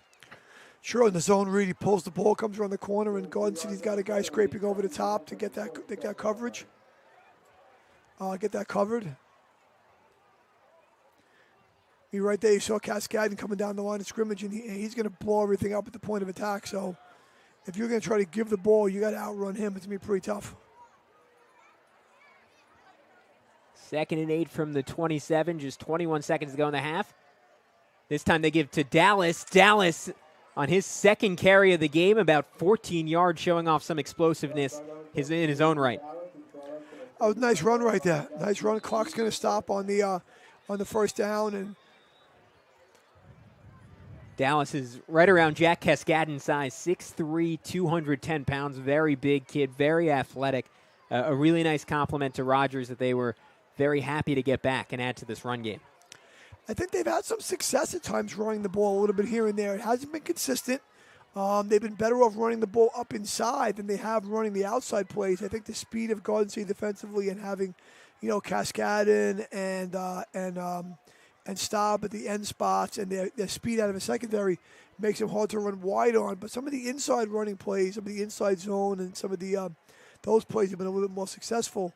So you can come out in the second half and say, all right, we can establish a run here maybe a little bit, and you're probably not going to win the football game, right? You're looking at the scoreboard, but you got to find a way to maybe shorten the game and minimize the damage Garden City can do. And you got to give, obviously been a mixed bag so far, but some credit to the Valley Stream Central offensive linemen as they've held up fairly well. Showain Lumsden, Ezekiel Moisey making his first ever start. Chance Williams at right guard, his first year ever playing football. A tough task to go up against a program like this, but they've certainly had their moments. The running backs will only be as successful as the offensive linemen allow them to be. That's how it works. Watkins using the hard count, trying to draw on offsides. 13 seconds on the clock got to get something going down the field if they want to maybe have a shot at a field goal. They try just that. Watkins, a lot of air under it. Running is Defala. But Defala, I don't think he was tracking that ball. Couldn't quite see where it was coming down. Maybe would have had a chance if he turned it inside, but Watkins, a heck of an arm, just not quite accurate enough there. He has some arm strength. That ball was 50 yards in the air in a spiral. That's pretty good arm strength, being able to get the ball down the field like that for a high school kid. And you see it there. And Cascadden is always working, though. He's coming on that pass rush. He was getting pretty close. Maybe an extra seconds, and Watkins could have aimed that a little bit better. Now just 6 on the clock. You figure another one of those, just lob it up there and see what you can do with it kind of plays coming up. Watkins, the guy, nothing decided yet, but certainly has some college interest, and you can see whether it ends up being a quarterback, a college-level athlete. Watkins, plenty of room, will scramble, zip a pass over the middle, and that will be the most productive passing play of the day for Valley Stream Central. A nice catch and run from the freshman Jaden Fox. We'll wrap up half number 1, a 28-0 lead for Garden City over Valley Stream Central. We'll take 10 minutes for halftime, and we'll welcome you right back in with us on the Varsity Media Orland and Cohen Game of the Week. You're watching the Varsity Media Sports Network, the home for New York high school sports. Teed off by shoulder pain? We've got specialists for that. Realizing you've pulled out more than weeds? We've got specialists for that. Doing the twist making you shout? We've got specialists for that. Orland & Cohen's top orthopedic team has specialized expertise and extensive training from the nation's premier programs in sports medicine, knee, shoulder, hip, spine, hand, foot, and ankle. So you can feel better, faster.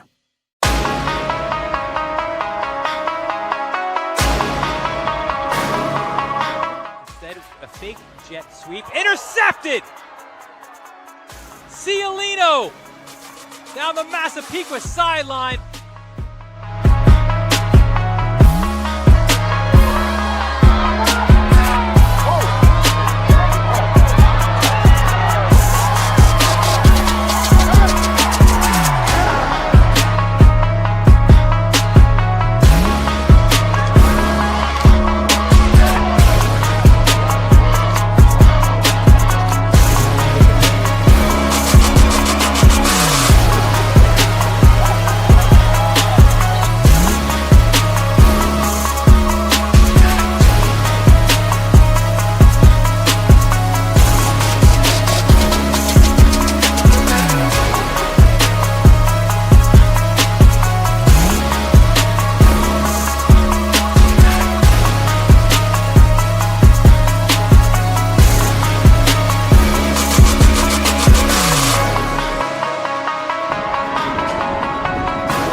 Spins, first down and more. Oh, look at that cut by Messina. Still on his feet. He's a freshman.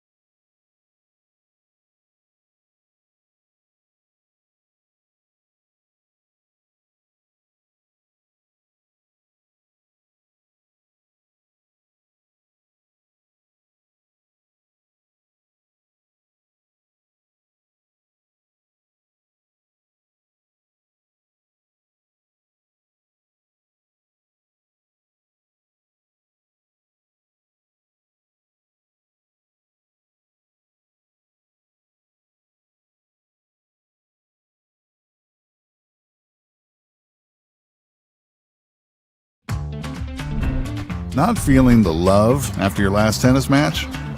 We've got specialists for that. Running for the train, derail your knee? We've got specialists for that. Diving after that grounder, leaving you grounded? We've got specialists for that.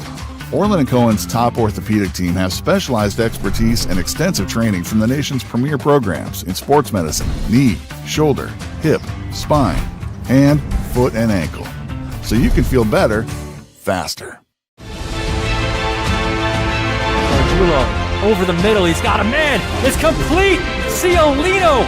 See you later. Going long, wide open for Rossi. He gets it. Rossi, foot raise, 10, 5, make it! Touchdown! Punch, counter punch. The trickery. Ryder gets it back. Goes over the top for Haberman. What a catch! This Ross Simmons strips him. That's loose, and Ross Simmons is going to take this the other direction. Make it! Touchdown! Touchdown East! Now is the time to promote your business on our broadcasts. Now Farmiga will fire and find the back of the net. Top of the key. 4-3. Good. With viewership in the thousands, your company will get the local attention it needs. Best of all, we offer affordable rates. High school sports online audiences are growing. Take advantage by advertising with Varsity Media. Hands off. 3-point shot is up and in. You back him back 3 yards. It doesn't matter. Touchdown, Freeport. Contact us today, 516-403-2050, varsitymedia.net. Now is the time to showcase your skills for the next level. College recruiting videos help your athlete land a spot on the team and can save money on college tuition. Consider a professional video produced by Varsity Media. Our quality film and state-of-the-art editing will help your athlete stand out from the competition. We offer affordable rates and a quick turnaround. Contact Varsity Media today and book a college recruiting video. 516-403-2050 or online at varsitymedia.net. You're watching the Varsity Media Sports Network, the home for New York high school sports. Teed off by shoulder pain? We've got specialists for that. Realizing you've pulled out more than weeds? We've got specialists for that. Doing the twist making you shout? We've got specialists for that.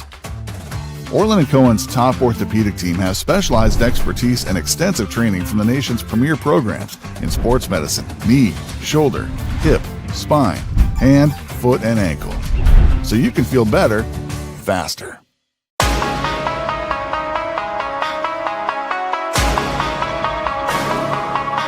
Instead of a fake jet sweep. Intercepted! Ciolino down the Massapequa sideline.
Messina spins, first down and more. Oh, look at that cut by Messina. Still on his feet. He's a freshman.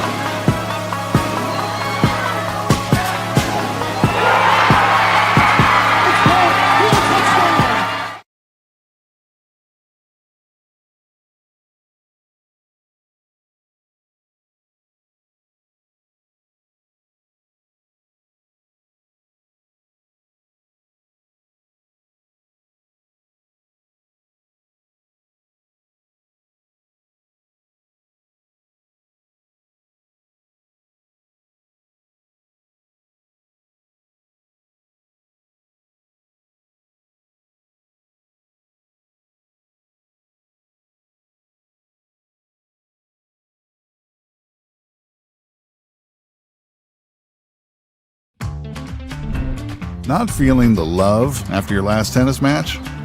We've got specialists for that. Running for the train, derail your knee? We've got specialists for that. Diving after that grounder, leaving you grounded? We've got specialists for that. Orland & Cohen's top orthopedic team has specialized expertise and extensive training from the nation's premier programs in sports medicine, knee, shoulder, hip, spine, hand, foot, and ankle. So you can feel better, faster. Over the middle, he's got a man. It's complete. Ciolino. See you later. Going long, wide open, Perazzi, he gets it, Perazzi, foot raise, 10, 5, make it, touchdown, punch, counter punch. The Frickery Ryder gets it back, goes over the top for Haberman. What a catch! This Ross Simmons strips him, that's loose, and Ross Simmons is going to take this the other direction. Make it, touchdown, touchdown East. Now is the time to promote your business on our broadcasts. Now Farmiga will fire and find the back of the net. Top of the key, 4-3, good. With viewership in the thousands, your company will get the local attention it needs. Best of all, we offer affordable rates. High school sports online audiences are growing. Take advantage by advertising with Varsity Media. Hands off, three-point shot is up and in. You back him back 3 yards, it doesn't matter. Touchdown, Freeport. Contact us today, 516-403-2050, varsitymedia.net. Now is the time to showcase your skills for the next level. College recruiting videos help your athlete land a spot on the team and can save money on college tuition. Consider a professional video produced by Varsity Media. Our quality film and state-of-the-art editing will help your athlete stand out from the competition. We offer affordable rates and a quick turnaround. Contact Varsity Media today and book a college recruiting video. 516-403-2050 or online at varsitymedia.net. You're watching the Varsity Media Sports Network, the home for New York high school sports. Teed off by shoulder pain? We've got specialists for that. Realizing you've pulled out more than weeds? We've got specialists for that. Doing the twist making you shout? We've got specialists for that. Orland & Cohen's top orthopedic team has specialized expertise and extensive training from the nation's premier programs in sports medicine, knee, shoulder, hip, spine, hand, foot, and ankle. So you can feel better, faster.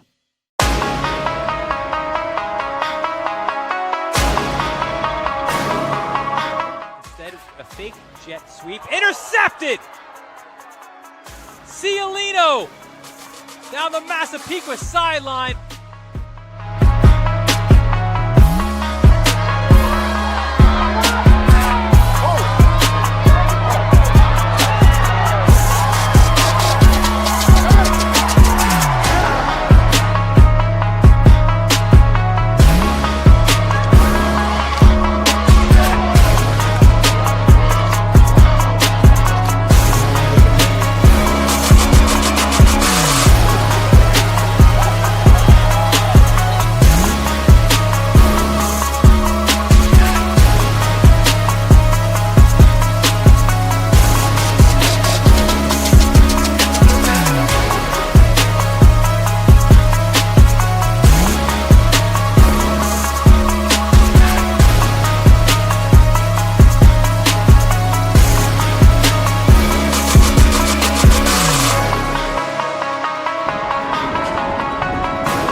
spins. First down and more. Oh, look at that cut by Messina. Still on his feet. He's a freshman.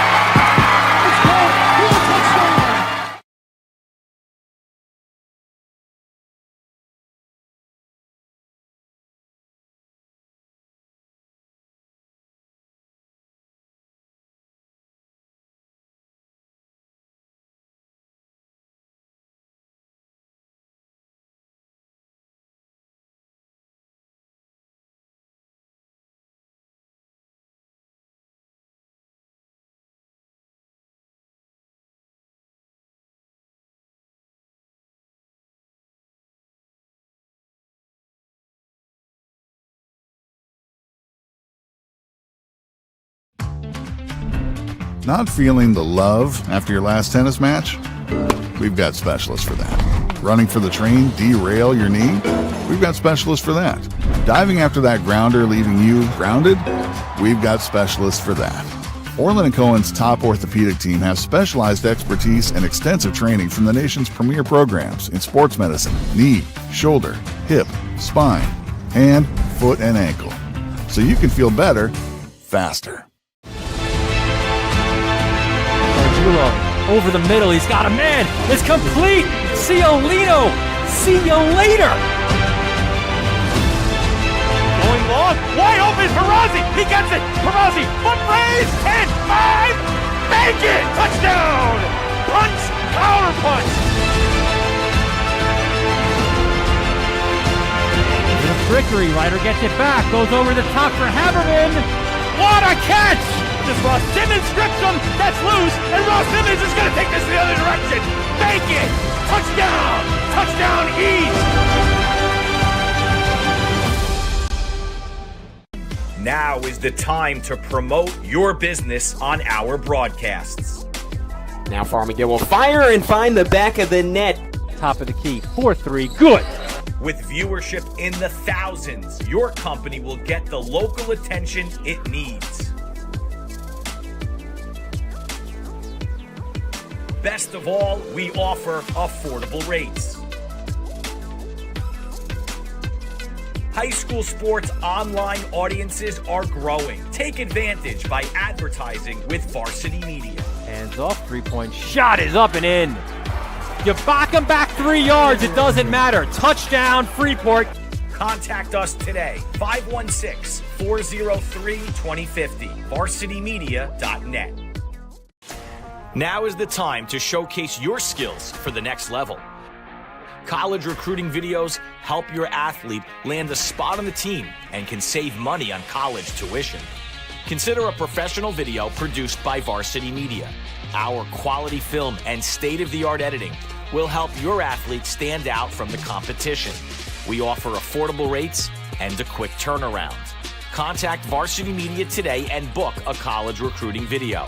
516-403-2050 or online at varsitymedia.net. You're watching the Varsity Media Sports Network, the home for New York high school sports. Teed off by shoulder pain? We've got specialists for that. Realizing you've pulled out more than weeds? We've got specialists for that. Doing the twist making you shout? We've got specialists for that.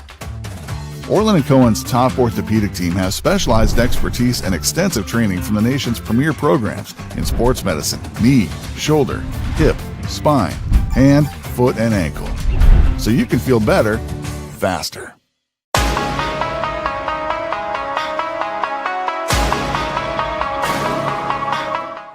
A fake jet sweep, intercepted! Ciolino down the Massapequa sideline.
spins.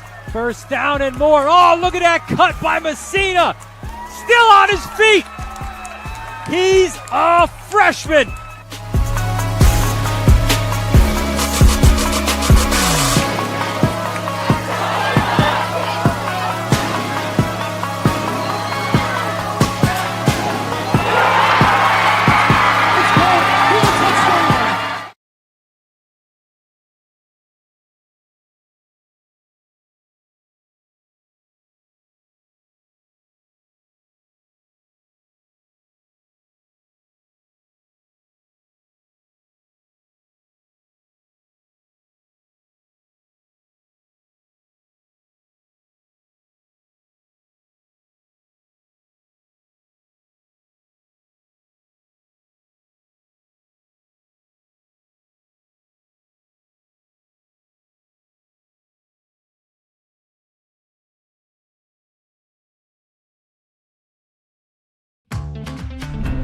Not feeling the love after your last tennis match? We've got specialists for that. Running for the train, derail your knee? We've got specialists for that. Diving after that grounder, leaving you grounded? We've got specialists for that. Orland & Cohen's top orthopedic team has specialized expertise and extensive training from the nation's premier programs in sports medicine, knee, shoulder, hip, spine, and foot and ankle. So you can feel better, faster. Over the middle, he's got a man. It's complete. Ciolino. See you later. Going long, wide open is Perazzi. He gets it. Perazzi, foot raise, 10, 5, make it. Touchdown. Punch, counter punch. The trickery, Ryder gets it back. Goes over the top for Haberman. What a catch! Just Ross Simmons strips him. That's loose, and Ross Simmons is going to take this the other direction. Make it. Touchdown. Touchdown East. Second half about to get underway here on the Varsity Media Sports Network after an outstanding presentation from a myriad of Garden City High School students, the cheer team, the band. We got to see it all here at homecoming, but again, it's the football team that is truly standing out. 28-0 over Valley Stream Central on the Orland and Cohen Game of the Week here on the Varsity Media Sports Network. Again, it is Gavin Shaw alongside longtime Farmingdale assistant football coach and head lacrosse coach Mike Hungerford. Mike, what are you looking for as we open the second half? Well, I mean, I think the obvious is on the scoreboard. Is that Garden City has a nice, comfortable lead right now, you know. And if you're Valley Stream, you want to find some consistency, you know. You want to find some plays at work. You want to try to get on the scoreboard. Obviously, the obvious is you're in a pretty significant hole. And if you're Garden City, you just want to keep up the good work. And I think you still want to clean some things up. There's always work to be done in a football game, and they're perfect. And you just want to keep playing, stay healthy, and hopefully in a homecoming game, get everybody in the game, everybody gets to play. And everybody walks away with a smile on their face here at Garden City High School, right? And I think the 0 points for Valley Stream Central, not necessarily representative of the effort we saw from them in the first half on offense. They had their moments, just unable to string together any consistency. And we mentioned a tendency to sort of shoot themselves in the foot once they started getting rhythm and once they started getting things going. They had a couple good drives starting, and then they had some nice defensive plays by Garden City mixed in. Take nothing away from their defensive effort, but he had some penalties and some miscues, a fumble they got back on a bad snap, and things of that nature. That I think the takeaway for the Valley Stream coach will be you can't win, you can't beat the team like Garden City playing like with those errors. You know, you got to be mistake free, otherwise it's not going to happen. You know, and those are good teaching points. A fairly young team in Valley Stream, and they'll certainly be in a better spot. You know, having been here and having played against these guys going forward. So Garden City ball to open up half number 2. We saw Garden City's passing offense really get on track as Luke Schmidt came pretty close to equaling his season total of passing yards in just the opening 2 quarters. Very impressive half by Schmidt. And we'll see him in just a sec. That one is kicked short. And a minimal return that time around for Matt Melling. Good job hitting on that ball by Melling. Now, those short balls can be dangerous, it's up in the air, it's kind of short. They're going to get down there pretty fast, and He looks like a good player with good hands, gets on that ball, and great starting point, right? Whenever you can start north of your 35-yard line, you're in great shape. And Garden City's on the 36, and that's a good starting point. Garden City, again, more than willing to play a whole lot of their depth. Someone came in pregame and told us a little disrespectful to Valley Stream Central. There's a chance that Luke Schmidt was out after the opening quarter. That certainly did not come into play. Valley Stream Central putting up a sturdy effort defensively to start this one, getting stops on their opening 2 possessions. But we will likely see a significant portion of the Garden City roster and all the talent up and down it. Remains Schmidt at quarterback for now. Give left side and a whole lot of running room. Jack Cascaden starting the second half with a bang, strolling down the sideline into the end zone for an opening Garden City touchdown of this third quarter. Wow, Taylor, one play viewed very differently by two teams, right? Everything you would want if you were Garden City.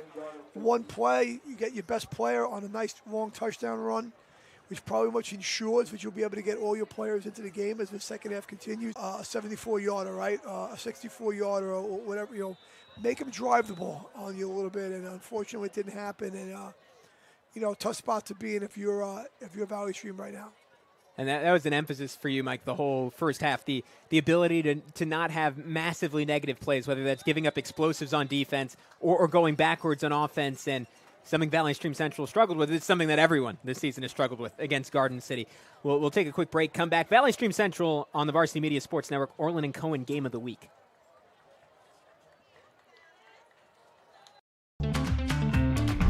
Teed off by shoulder pain? We've got specialists for that. Realizing you've pulled out more than weeds? We've got specialists for that. Doing the twist making you shout? We've got specialists for that. Orland & Cohen's top orthopedic team has specialized expertise and extensive training from the nation's premier programs in sports medicine, knee, shoulder, hip, spine, hand, foot, and ankle. So you can feel better, faster. Teed off by shoulder pain? We've got specialists for that. Realizing you've pulled out more than weeds? We've got specialists for that. Doing the twist making you shout? We've got specialists for that. Orland & Cohen's top orthopedic team has specialized expertise and extensive training from the nation's premier programs in sports medicine, knee, shoulder, hip, spine, hand, foot, and ankle. So you can feel better, faster. Mike Rubino, a coach who builds his offense to his personnel year in and year out. A season ago, we saw Karan Watkins finish with 12 touchdown passes, just 3 rushing. This year, 6 rushing, no passing so far. They've worked on that dominant running game between Josh Rogers and Jason Dallas. A whole lot of talent there. And they'll try and start off with some solid field position here. A good return from Dallas, makes a man miss, and drags a defender past the 45. So maybe that's the spark that Valley Stream Central needed to really get going in this third quarter. Yeah, I needed a little something positive to happen. They came out at the half, and long halftime being in the locker room, and your first play, you kind of get punch in the face, figuratively a little bit by the Garden City guys, and a nice return there, and a good tackle by Gabe Salakis. Makes a tackle on kickoff coverage for Garden City, and a good starting point on the 45-yard line. So maybe a little bit of breathe a little life into you, and try to get a good drive going here. We know Karan Watkins has that monster arm. You get the run game going a little bit, maybe get into some play action. Garden City so far hasn't bid on anything deep. The coverage has by and large been excellent. The throws by and large haven't been quite good enough. We'll see if Karan Watkins can generate some momentum for this attack in half number 2. Nice shifty move by Dallas to get outside, but a flag came in early. Yeah, you're going to have a hold here. It's going to come back. One of the interior linemen in there, guard, center guard, had a little too much jersey. And that's going to come back.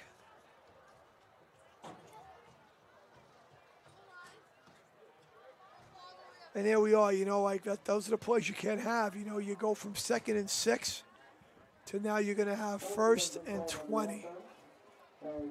To your point, though, that Garden City defensive line, we saw the type of pressure Cascaden was getting in half number 1. Cruciello, Paisley on the interior, Sawyer Olson, awesome athlete. Brendan Staub, awesome athlete. You almost have to hold sometimes against them. It's not even necessarily mistakes. It's how can we avoid what can we get away with and avoid having a 6-yard loss just playing them straight up. It's a real challenge. Sure, it definitely is. And, you know, part of, go a little short pass right there, a little sit down on the hitch. See, now there's a good play, right? It's 1st and 20, and that's a nice play. That would have been a great play on 2nd and 6. Come back, get 5, and have 3rd and 1. Now you gain back 5 yards, 6 yards. Now you're 2nd and 14. That pass was complete to Jaden Fox. Again, one of 2 freshmen that are playing a significant role as Fox looks to be hurt, so we'll go take a look at him, and we'll take a break on the Varsity Media Sports Network. 35-0 Garden City with 10:48 left in quarter number 3. Are you settling for a boring live stream? Can't see the players' uniforms? No audio? Camera not following the action? Consider a live stream broadcast with Varsity Media. Our announcers help tell the story of your game. McCarthy. He's got up. He's in. Touchdown, Farmingdale. We feature multiple camera angles, guaranteed to capture all the action. Touchdown, Oceanside. Plus added features like graphics, instant replay. Yeah, the shooters are going to shoot here at Bethpage, and one of many threes on the day. Interviews, and more. It's your time to shine. And with Varsity Media, now you can. Contact us today and book a live stream broadcast with Varsity Media.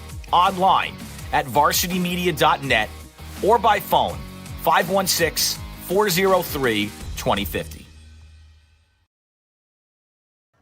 Back on the Varsity Media Sports Network here at Garden City High School, where they're still taking a look at Jaden Fox, the injured freshman for Valley Stream Central. So let's take the opportunity to update you on the upcoming broadcast schedule on the Varsity Media Sports Network. A number of exciting matchups, Mike. Just looking this over, anyone stand out to you that you in particular are looking forward to? Maybe the one I'm going to be at. That's a good one. That's a good one. I'll be at the Hills East Northport game. I believe is up on coming up. I'll be at that one. That should be a good game, and there's several good games on that list. So crucial 2nd and 14 here for Valley Stream Central, and a whole lot of running room and a couple of nice moves strung together by Josh Rogers.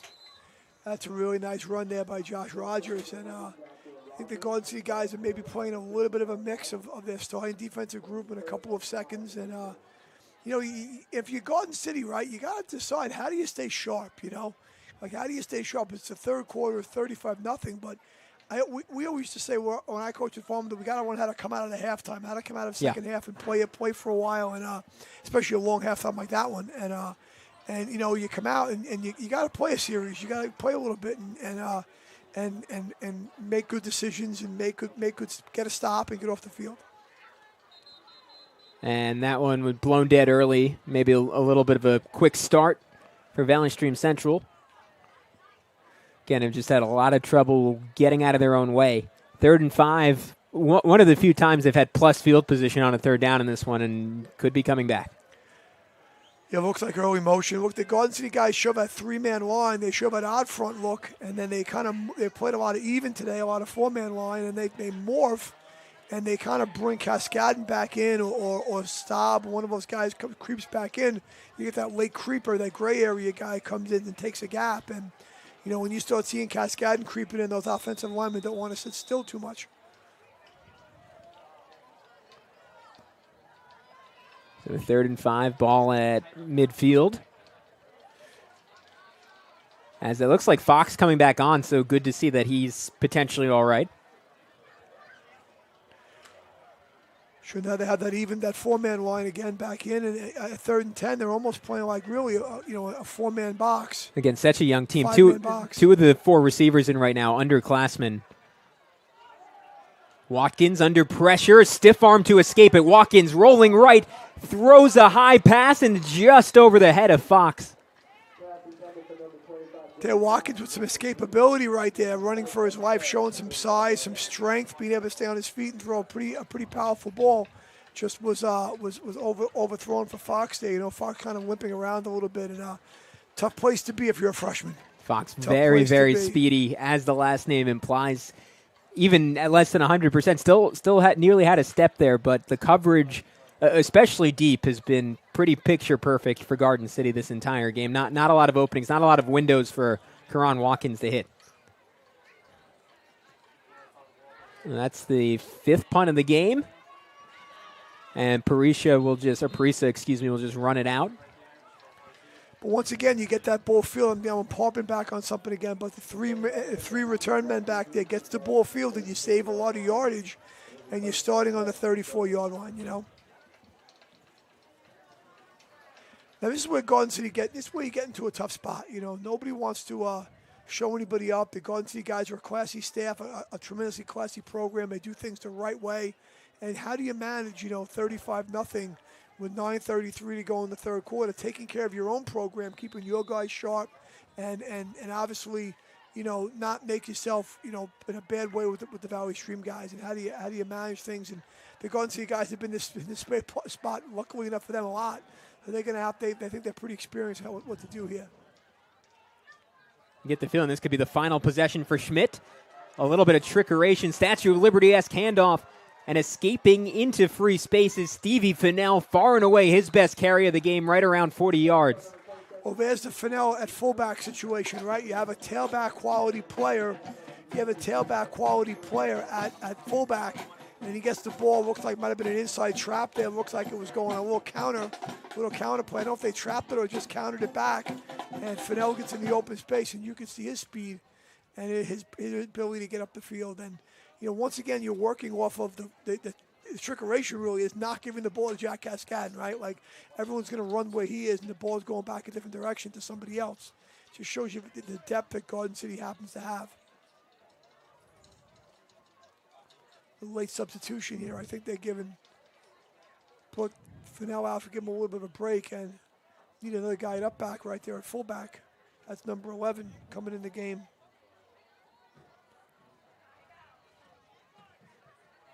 Little toss play. Nothing doing. Excellent bit of defending there for Josh Rogers.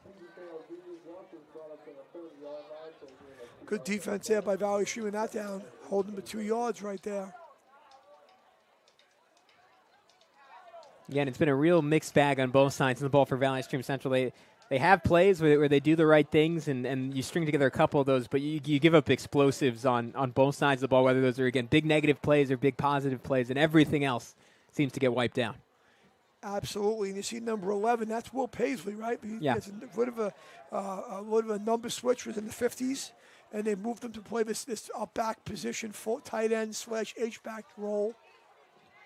Paisley gets a good block there and sets up Fennell to get very close to a first down on 2nd and long. Sure, I think the Garden City guys doing a great job right here.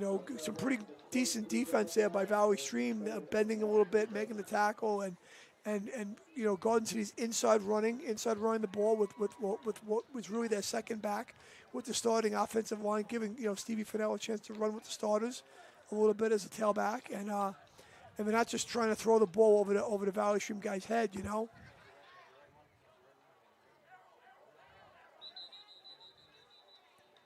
And a timeout taken by Valley Stream Central, so we'll take a break with them on the Varsity Media Sports Network. Garden City driving once again at the Orland and Cohen Game of the Week. Not feeling the love after your last tennis match? We've got specialists for that. Running for the train, derail your knee? We've got specialists for that. Diving after that grounder, leaving you grounded? We've got specialists for that. Orland & Cohen's top orthopedic team has specialized expertise and extensive training from the nation's premier programs in sports medicine, knee, shoulder, hip, spine, hand, foot, and ankle. So you can feel better, faster. So back to Garden City High School. Let's take another look at that upcoming schedule, Mike. There's a lot of upcoming matchups and ones as we start to round into the heart of fall that'll sort of determine playoff positioning here on Long Island.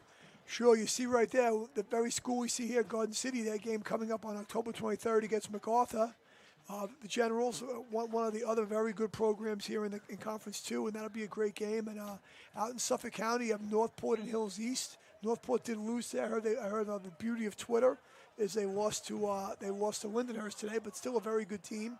And you have St. Anthony's and Iona Prep will be a really, really good game as well. That's the one I'm most excited for. So another give to Fennell. Fennell, nice move in the hole. Fennell, right side. Fennell ripped out inside the 10. A brilliant run for Stevie Fennell, who we noted injured for most of the season, but came back last week, got over 90 yards, and is looking really good in this second half.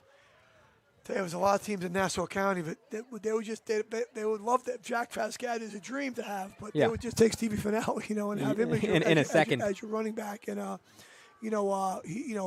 happened to see a lot of games this year. Been very lucky to cover a bunch of games, and everybody seems to have some good running backs. And Stevie Fennell, they have a two-headed monster here of Cascade and Fennell. Now that Stevie's healthy. And that's a pretty good combo to have. I was going to say, no shots at those guys, but I feel like if you plug in Josh Rogers and Jason Dallas into this Garden City attack, the stats are probably roughly equal. Cascadden's pretty amazing, but Rogers really, really talented as well, and so is Fennell, who powers forward for a yard or two. Good yardage right there, 2nd and goal right now, and obviously they're running the ball, keeping the ball in some inside running, play some trap there, going on, and the clock running a little bit, and get their starting offensive line a little bit more work. Get some other running backs, some skill guys in the game with a little bit more work, and win the right way. So it'll be 2nd and 8 from the 8.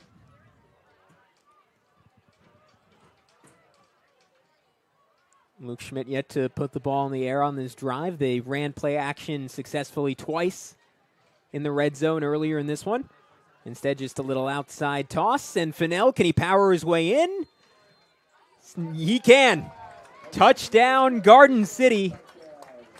As the Trojans pass the 40-point mark with 6:13 left in quarter number 3. They sneak up on you. We were talking early on how Valley Stream Central was holding up surprisingly well defensively, and all of a sudden, you blink, and Garden City is 40 points halfway through the third quarter. Yeah, it's funny. Earlier in the second half, there was a point in the second half where I thought the Garden City guys weren't that sharp. They made some mistakes and they had some errors, and now all of a sudden you look at the scoreboard, they have 41, and they seem to find ways to get it done. It's a machine, for sure. So we'll take a break on the Varsity Media Sports Network. 41-0 Garden City over Valley Stream Central. Now is the time to showcase your skills for the next level. College recruiting videos help your athlete land a spot on the team and can save money on college tuition. Consider a professional video produced by Varsity Media. Our quality film and state-of-the-art editing will help your athlete stand out from the competition. We offer affordable rates and a quick turnaround. Contact Varsity Media today and book a college recruiting video. 516-403-2050 or online at varsitymedia.net. Thank you for joining us back at Garden City High School, where the Trojans just went up 42-0 over Valley Stream Central. And you mentioned no one ever wants to see a blowout, Mike, but it gives an opportunity for both teams, for Garden City, to stretch out their depth that they pride themselves in so much year after year after year. And it's such an advantage for preparing your program for future seasons. Guys who in other schools wouldn't get to play until they're seniors are getting to play halves of games as sophomores. And for Valley Stream Central, a very young team, they get a chance to maybe find some success against the backups for Garden City. Sure. One thing if you're on the Garden City football team in the last few years, if you're a backup, you're going to get some playing time. They've been a dominant program, getting ahead of a bunch of teams, and they're getting guys a lot of reps. And that always pays off for the next season. Those little reps, a few plays here and there, they really pay off. Oh, and here we go. A lot of room on the return. Breaking into free space was DeFala. 64 yards up the field as he goes down at the opposition's 46. All right, Valley Stream, another great field position situation right now. They had the last drive in good field position, and probably one of the bad things they've done today is kickoff return, right? Had a few good kickoff returns and a great starting point. And if you're Valley Stream, you'd really love to get some points on the board and show your team you have some success. The things you're doing will work. And Garden City looks like they're starting to substitute liberally defensively. Some other players in the game, so we'll be working our way through the roster to see who's who as the Garden City guys start to play a different defensive group.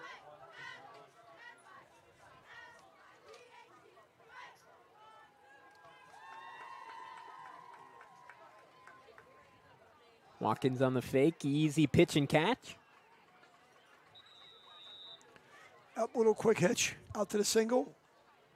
Of course, if you're you're just in the game for Garden City and you just came off the bench and you're getting some playing time on defense, you don't want to get beat deep, so you're going to be a little bit soft on the single receiver there.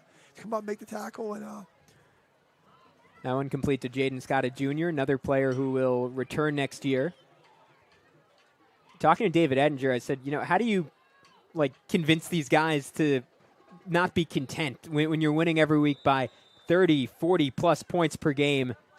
And he said, we watched film and there are things we aren't doing right. The communication on the offensive line can be better, and that leads to missed blocks. The tackling defensively can continue to get better. There are plays where we maybe have the right result, but we didn't get there the right way.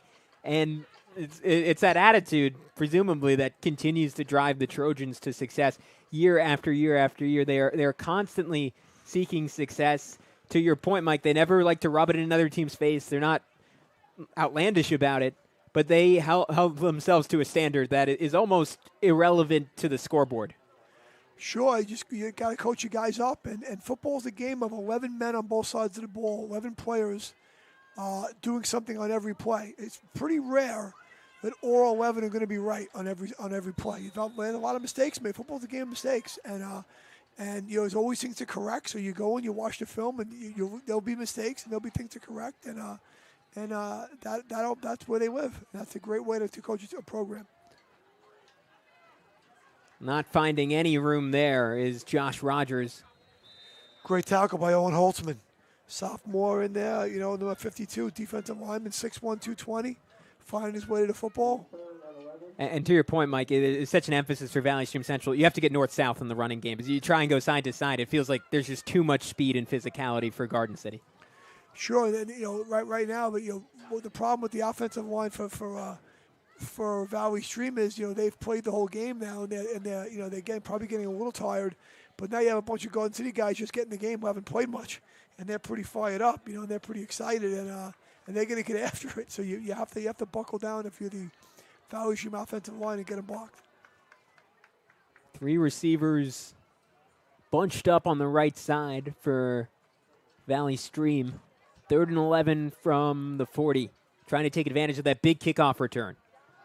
Play fake, beautiful throw to DeFalo, who dropped it, and it felt a little bit like that all day with the passing game. Either the throw slightly off or the catch just isn't made. That was one of the better balls, I'd say, Watkins has thrown all day, but just missed. Yep, that's your classic RPO right there. That's your slant RPO coming off the zone read, and he throws it into you want to call it a slant or a skinny, however you want to describe it, but. I don't know if the ball's a little low. Your passing game, I guess, as Coach has said to you on the phone earlier in the week, it just needs to get cleaned up a little bit more, right? And that's kind of where they're at. And they just need that ball to get caught. That needs to be a completion. And just a little bit off right now. It's tough enough to beat Garden City, even when you are making those plays. That much harder when you're not, as that one is returned out of bounds by Vitruba. So, again, we'll get a look at a little bit of the depth for the Garden City Trojans. You wonder if this is the possession that Luke Schmidt takes his seat. It would be Mar Ryan who would potentially come in. Is their normal backup is injured on the day. Cole Weber, who's a University of Virginia lacrosse commit. Schmidt has rarely had to play, or essentially has not all year had to play deep into the second half of these games. Sure, I mean, they've been comfortably ahead, later in the game. Got other guys some reps in the game, so see who comes in at quarterback here.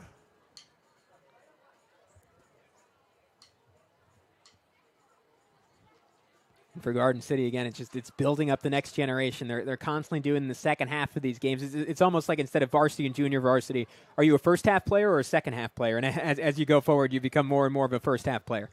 Give right side, and it is, in fact, the backup quarterback into the game, so presumably that is the last we've seen of Luke Schmidt. Perhaps the best game of the season, throwing the football for him, and now Mar Ryan, who, according to sources, is an avid Islanders fan and has season tickets. We'll see what he can do playing football, but that's just a fun fact we wanted to throw out. Yep, Ryan Maher getting a chance to get in the game, get some reps at quarterback, good for him, and a little running play there for a couple yards, and we'll see if the Garden City seconds can get the ball moving a little bit. And the Garden City score at 42-0 right now is, it's homecoming and everyone's happy. And I think the game, everyone's excited about where they're headed to Garden City and the chance for another undefeated season. And I think the game that kind of got me, I saw them the first week against Baldwin, and I thought they were very good. And it's first game of the year, but then they went and they played Cary a couple weeks ago.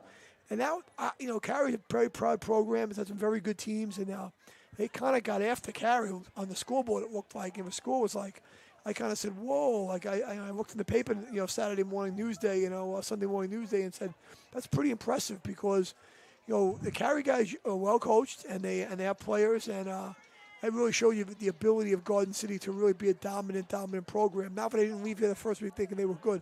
I thought they were excellent. But still, some scores you look up and they surprise you a little bit how much they can dominate in a game.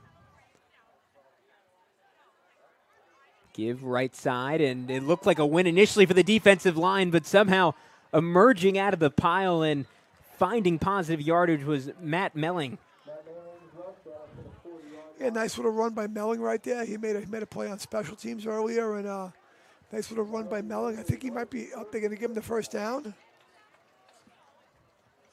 Great job. He was stopped initially, and it seems like a couple of backup offensive linemen in for Garden City. And we're starting to see the size of this defensive line for Valley Stream Central make some headway, but the talent of the running back is bouncing it the other way and able to beat them. Sure, I think, against the Garden City starters, a stalemate's not good enough, right? You need to win the line of scrimmage because a stalemate is too good for Cascade and the other running backs and Schmidt. But now they're starting to make a little bit of progress against the younger lineman from Garden City. Couple yards there, pulling that guard, bringing him through. And it's a large defensive line for Valley Stream. I mean, certainly defensively, maybe the strength of this program. That you got Jerome Nemhard, who we mentioned had that 4-sack game earlier this year. Shawayne Lumsman, a veteran on the interior. Ezekiel Moises at over 300 pounds. John Roland Big Hernandez, people. Converted soccer player. Great feet on him. It's a good balance, but in that first half, the Garden City offensive line pretty much made them a non-factor. Against the backups, though, we could see a little bit more of a pass rush, a little bit more disruption in the run game. So toss this time, cutting back middle. Oh, wow, another spectacular run. Getting out of the pack and escaping is Francisco Ingracia, who goes out of bounds right around just inside the 40. That looked like a Groundhog's Day play of the previous run, right? Yeah. Where he kind of cut back, where you had the other back cutting back. Here you see Ingracia, and you have Ryan Marr, the quarterback, jumping in, getting a block on the backside. Good for him.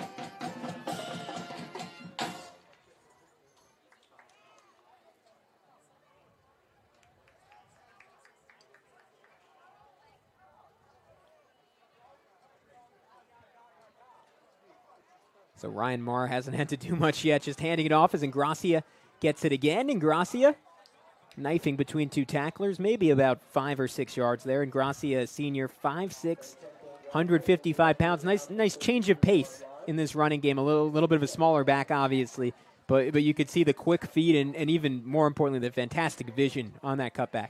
Sure, Ingracia, nice looking back, and of course kind of buried a little bit behind some of the other players named Cascadin and Fennell, some very good athletes, but getting a chance to play and demonstrating some nice ability, and good for him on homecoming weekend, getting some good reps, and that looks like it's going to be the last play of the third quarter. So we'll take a break on the Varsity Media Sports Network. It's the Orland and Cohen Game of the Week. Are you settling for a boring live stream? Can't see the players' uniforms? No audio? Camera not following the action? Consider a live stream broadcast with Varsity Media. Our announcers help tell the story of your game. McCarthy. He's got. He's in. Touchdown, Farmingdale. We feature multiple camera angles, guaranteed to capture all the action. Touchdown, Oceanside. Plus added features like graphics, instant replay. Yeah, the shooters are going to shoot here at Bethpage, and one of many threes on the day. Interviews, and more. It's your time to shine. And with Varsity Media, now you can. Contact us today and book a live stream broadcast with Varsity Media. Online at varsitymedia.net or by phone 516-403-2050.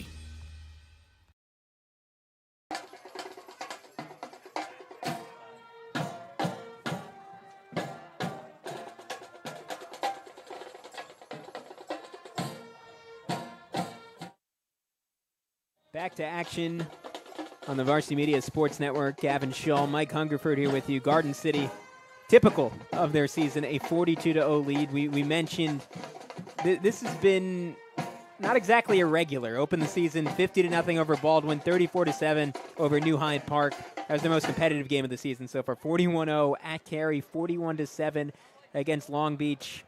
They've given up an average of 3.5 points per game. They've scored right around 42 points per game. Right on those marks right now as they look to tack on a couple more as Ingracia shimmies his way for 4. Good run by Ingracia, good blocking up front. Garden City guys, don't want to embarrass anybody or do the wrong thing, and they're just running the ball inside here. You're getting some guys some playing time, and great job by the coaching staff and the Valley Stream guys. Like, we gotta get a stop. We gotta stop them, and let's get the ball back and maybe get some successful plays and get that 0 on the scoreboard to change a little bit and give us some points to walk away with. We mentioned it earlier, but you can't be much better than David Ettinger, who's been through 7 seasons, a 65-3 record. In high school at Comac in the early 90s, he was actually a soccer player. As a nice job by Valley Stream Central stringing that one out. Finishing off the tackle was Jaden Scott. And Ettinger came out his senior year and said, you know what, I kind of want to give football a try. Joined the team as a kicker, had a really successful season, and said, he just fell in love with, relative to soccer, the week-to-week preparation of football and everyone working their way towards a common goal. Goes on to Hofstra, we mentioned it, 2-time All-American, all-time leader in points scored. Comes back, really works his way up in this Garden City system, right? 6 years as a middle school coach, 10 years as an assistant under the legendary Tom Flatley, and then 7 years now of just total dominance, 3 Long Island championships. Maybe would have had another one last season if not for COVID. Just, you can't say anything more about the guy, but has done everything right. He was joking, I was saying, were you able to pick up a new hobby during COVID? And he said, yeah, annoying my wife and kids by being home all the time and not really having anything else to do. That's a great line. That's when you know someone's a football lifer, when it's like, yeah, I just sat around and mad that there wasn't a season. Funny is what you'll notice is you start hearing about really successful high school coaches is a vast majority of them more climb the ladder guys, and the guys who put in coached the middle school team for a few years, and has coached the middle school. And he's a varsity assistant, and just earning his stripes and doing all the different tasks in the program and learning what it takes, and that's just tremendous development, coach development, and good for him, and just a great story. So it's 3rd and 17 for the Trojans. They'll keep it on the ground. To your point, even in a situation like that, they are just going to run the ball in this situation and not try and push things. Sure, you're not going to throw the football here in this situation. You're not going to do those things. And obviously the Valley Stream guys kind of know the ball's going to get ran. And so it's, two things people know. One, we're going to run. We're going to run. And but just great these guys getting all this playing time on homecoming weekend and in front of their family and friends and doing things the right way. And hopefully the Valley Stream guys can get the ball back and find some success, because that'll be positive for them to take away and bring back to their school and use in the coming weeks ahead, because we're in week 5 here, right? So we made the turn, made the halfway point, made the turn, and now we're heading towards the home stretch of the regular season, week 6 next week. And a few good matchups to go in determining who'll finish in what spot in the county. And every conference has got their own little race going on, in terms of who's in first place, who's not. Here and you have Garden City with MacArthur looming. Always a great football game. And Conference 1 last week, you had Massapequa, and you had Oceanside last week with Massapequa holding serve and coming away with the win in terms of being with defending Conference 1 champs. It looked by the judge of my Twitter account today, it looks like Plain Edge beat Bethpage today, and they're rolling along Plain Edge in Conference 3. So things starting to shake out a little bit as time goes by here in Nassau County. I wanted to circle back to your earlier point about coaches having to build their way up. Mike Rubino, we mentioned in his 6th season, has really turned around this Valley Stream Central program. He was a guy who coached under or worked under a lot of different influences and a lot of guys who helped shape the strategy that has, again, brought this Valley Stream program, even if we're not seeing it today, to absolutely new heights. As wow, I'm surprised it wasn't a fair catch called there. Ball was put on the ground. That was an interesting decision. It looks like it'll be Valley Stream Central football, though. Will it? I don't know. Garden City player has the ball. Okay.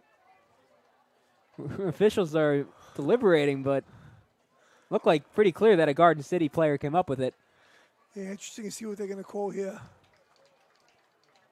Unfortunate turn of events for the Valley Stream guys here with the ball getting fielded and fumbled. And yeah, so does Garden City football. Yep. Anyways, we were getting into it a little, and Mike Rubino got to coach under Joe Ossovet, who just a year ago was at the University of Tennessee as a tight ends coach at Nassau Community College. Also played under legendary high school football coach Paul Rourke at Syosset. So someone who's had a couple different schools, and he said, I took different things from each program, got a crash course in spread offense at Nassau, and it's still have elements of that in their system today. They ran a 4-2-5 defense at Nassau. You've seen that the entire game from Valley Stream Central. And he said the biggest thing he took away from both coaches is, like, when you're the head guy, have to be the first person in, last person out, can't ask your assistants to do anything that you don't do. And Mike, I'm sure at Farmingdale over the years, you presumably had a similar experience. And, I mean, just I don't know if it's something inherent to Long Island football or the sport in general, but I feel like both these programs built on a culture of hard work, but also a lot of tactical innovation that has elevated both to new heights. Sure, you're going to try to find some things to do that set you apart from everybody else. And I think what's happening at Valley Stream is they've got to a stage now where they expect excellence, and they obviously not very happy with this result right now, but they're also playing one of the very best teams in the state of New York, and I show Long Island in their classification. And but you learn from the Garden City guys, usually have a lot of bright athletes, not always have tremendous size all the time, but have a lot of good athletes and a lot of bright athletes. And you see offensively and defensively a lot of different schemes being used, and each coach will find what works for his community, what works for a district that he's in. What can we do? How do we present things a little way? And if all the great high school coaches on Long Island over the years, guy I worked for before, the Buddy Krumenacker, Russ Sellen at Freeport, all those great coaches, over the years found things that they do based on the community that they work that's successful. And I think he'll do the same thing here in Valley Stream, find things that'll work in his community. Another solid tackle in the backfield. Combining on that one for Valley Stream Central looked like Ingle Jones in there, the defensive back. And didn't really see it there. Hard to get the number on that one. Now, while we're here, we might as well talk. Everyone hears about in Nassau County there is a sportsmanship rule in terms of scoring and how many points you can score. And I think it's a little bit of an over talked about rule sometimes, because in situations like this, everyone's aware that Garden City had punted the ball to Valley Stream. That the Garden City now has a first and goal on the 5-yard line in a game where you're supposed to be moving forward. You can't just move the ball backwards. And if they were to score here, like they're very close inside give to the fullback number 40, Evan Contradis. Looks like they got up inside.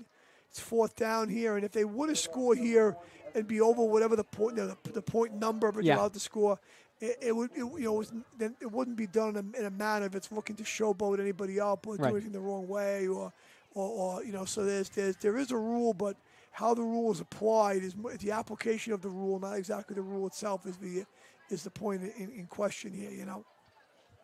It's very inherently subjective, but Garden City, you'd think would never have an issue with that, because that's just not how that program operates. 4th and 1 from the 1. Give up the middle, and they will punch it in. So I'm actually a little surprised they didn't go field goal there right after we just had that conversation, but another touchdown for the Trojans. Well, it's a 4th and goal on the 1-yard line. The backup, the second group of offensive linemen's in the game. Looked like Evan Contradis who got that touchdown. Yep, well, that's 2 runs for Evan Contradis. And, I don't know when the last time Evan Contradis scored a touchdown was in a game. And I could be completely wrong. Maybe he scored last week. I don't know. But But good for him and good for that offensive line that comes to work every single day and doesn't get starting reps. They have to finish that drive and score from the one-yard line. And that's what makes these rules kind of complicated sometimes, right? Is football's a forward game. It's not a backwards game. Band kind of playing a little bit right now. Everyone's excited, but but football's a forward game. It's not like soccer and lacrosse, other games where you can kind of hold the ball, manipulate play a little bit, unfortunately. And I don't think anybody here today thinks the Garden City guys did anything wrong on purpose there in scoring that touchdown. Well, it's 49-0 regardless. Clock is running. So we'll keep it right here on the Varsity Media Sports Network. I'm sure before the end of the broadcast, we'll get a quick look at the upcoming schedules for both these two teams. And, let's do that right now. Garden City, a couple of challenges. They play Mepham, and then the big game, we were talking about this a little before the broadcast, Mike, October 23rd against MacArthur. They finished the year against Elmont. How are you feeling about that MacArthur game? It feels like every year both these teams really dominate this conference, and then they meet up, and all of a sudden it's sort of the first real challenge of the year for both of them. Yeah, I think, when you looked at the schedule around for both teams, you kind of felt Mepham, who I think Garden City's playing next week, is Mepham, right? They're having a nice season, and they won some games, and they'll be the opponent. But I think the game you really circle is the MacArthur game, right? And MacArthur, Coach Bobby Fehrenbach's done a great job with their program, championship level program year in year out with some great players, and that'll certainly be the MacArthur guys are not going to lose the game. They're going to make you beat them. And they're going to show up and play, and you put your mouthpiece in. It'll be hard-hitting. It'll be physical, and it'll be a great test for Garden City, in that game. Those two teams playing a legendary game as we have quite a return, reversing field. Spectacular effort from Jaden Fox. Those two teams played a legendary game back in 2019. Garden City, of course, had that 42-game winning streak going for the record, taking on Hugh Kelleher and the Generals of MacArthur. And MacArthur got the upset. Garden City got their revenge in the playoffs. Let's take a quick look at the Valley Stream Central Eagles schedule coming up as they look to finish the season strong. Fairly manageable down the stretch at Herrick's, take on Long Beach at home, and they travel to take on Cary on October 30th. Yeah, I think looking at Valley Stream, that first time I saw them play today and looking at the scores and what goes on, I think you can see that the game you have to circle is the Cary game. The Carys, they get over game. Maybe they can win the next 2 weeks, and then the Cary game will be the difference between maybe being maybe having a winning season or not. So our final here at Garden City High School, a 49-0 victory for the Garden City Trojans over the Valley Stream Central Eagles. Complete dominance from Garden City. For Valley Stream, obviously it did not show up on the scoreboard, but I think some progress. It feels like they're close in their passing game. And once they get that to complement the running game against teams of Garden City's caliber, it's not going to show up. But there's something to build forward to for the rest of this year and future seasons for what is an extremely young Valley Stream Central team. I know it sounds kind of funny the way for you to say where they seem close and things like that, but I agree with you. I think they have some good players and they have some good skill guys. They run around, and I think they are close. It's just that the Garden City guys no one's close. Yeah. I don't know if anyone, no disrespect to MacArthur, I can't wait to see that game, but I don't know if anyone's close to Garden City. We'll find out, and they have to play somebody again twice, but right now the Valley Stream guys are closer to the rest of the conference. Maybe they're much closer and they're doing the right things. But right now, Garden City's in a class by themselves. The Trojans, perpetually dominant, did what they do today. A 49-0 win for Garden City over Valley Stream Central. For Mike Hungerford, for our producer, Chris Sweeney, I'm Gavin Shaw, signing off on the Varsity Sports Network's Orland and Cohen Game of the Week. You're watching the Varsity Media Sports Network, the home for New York high school sports.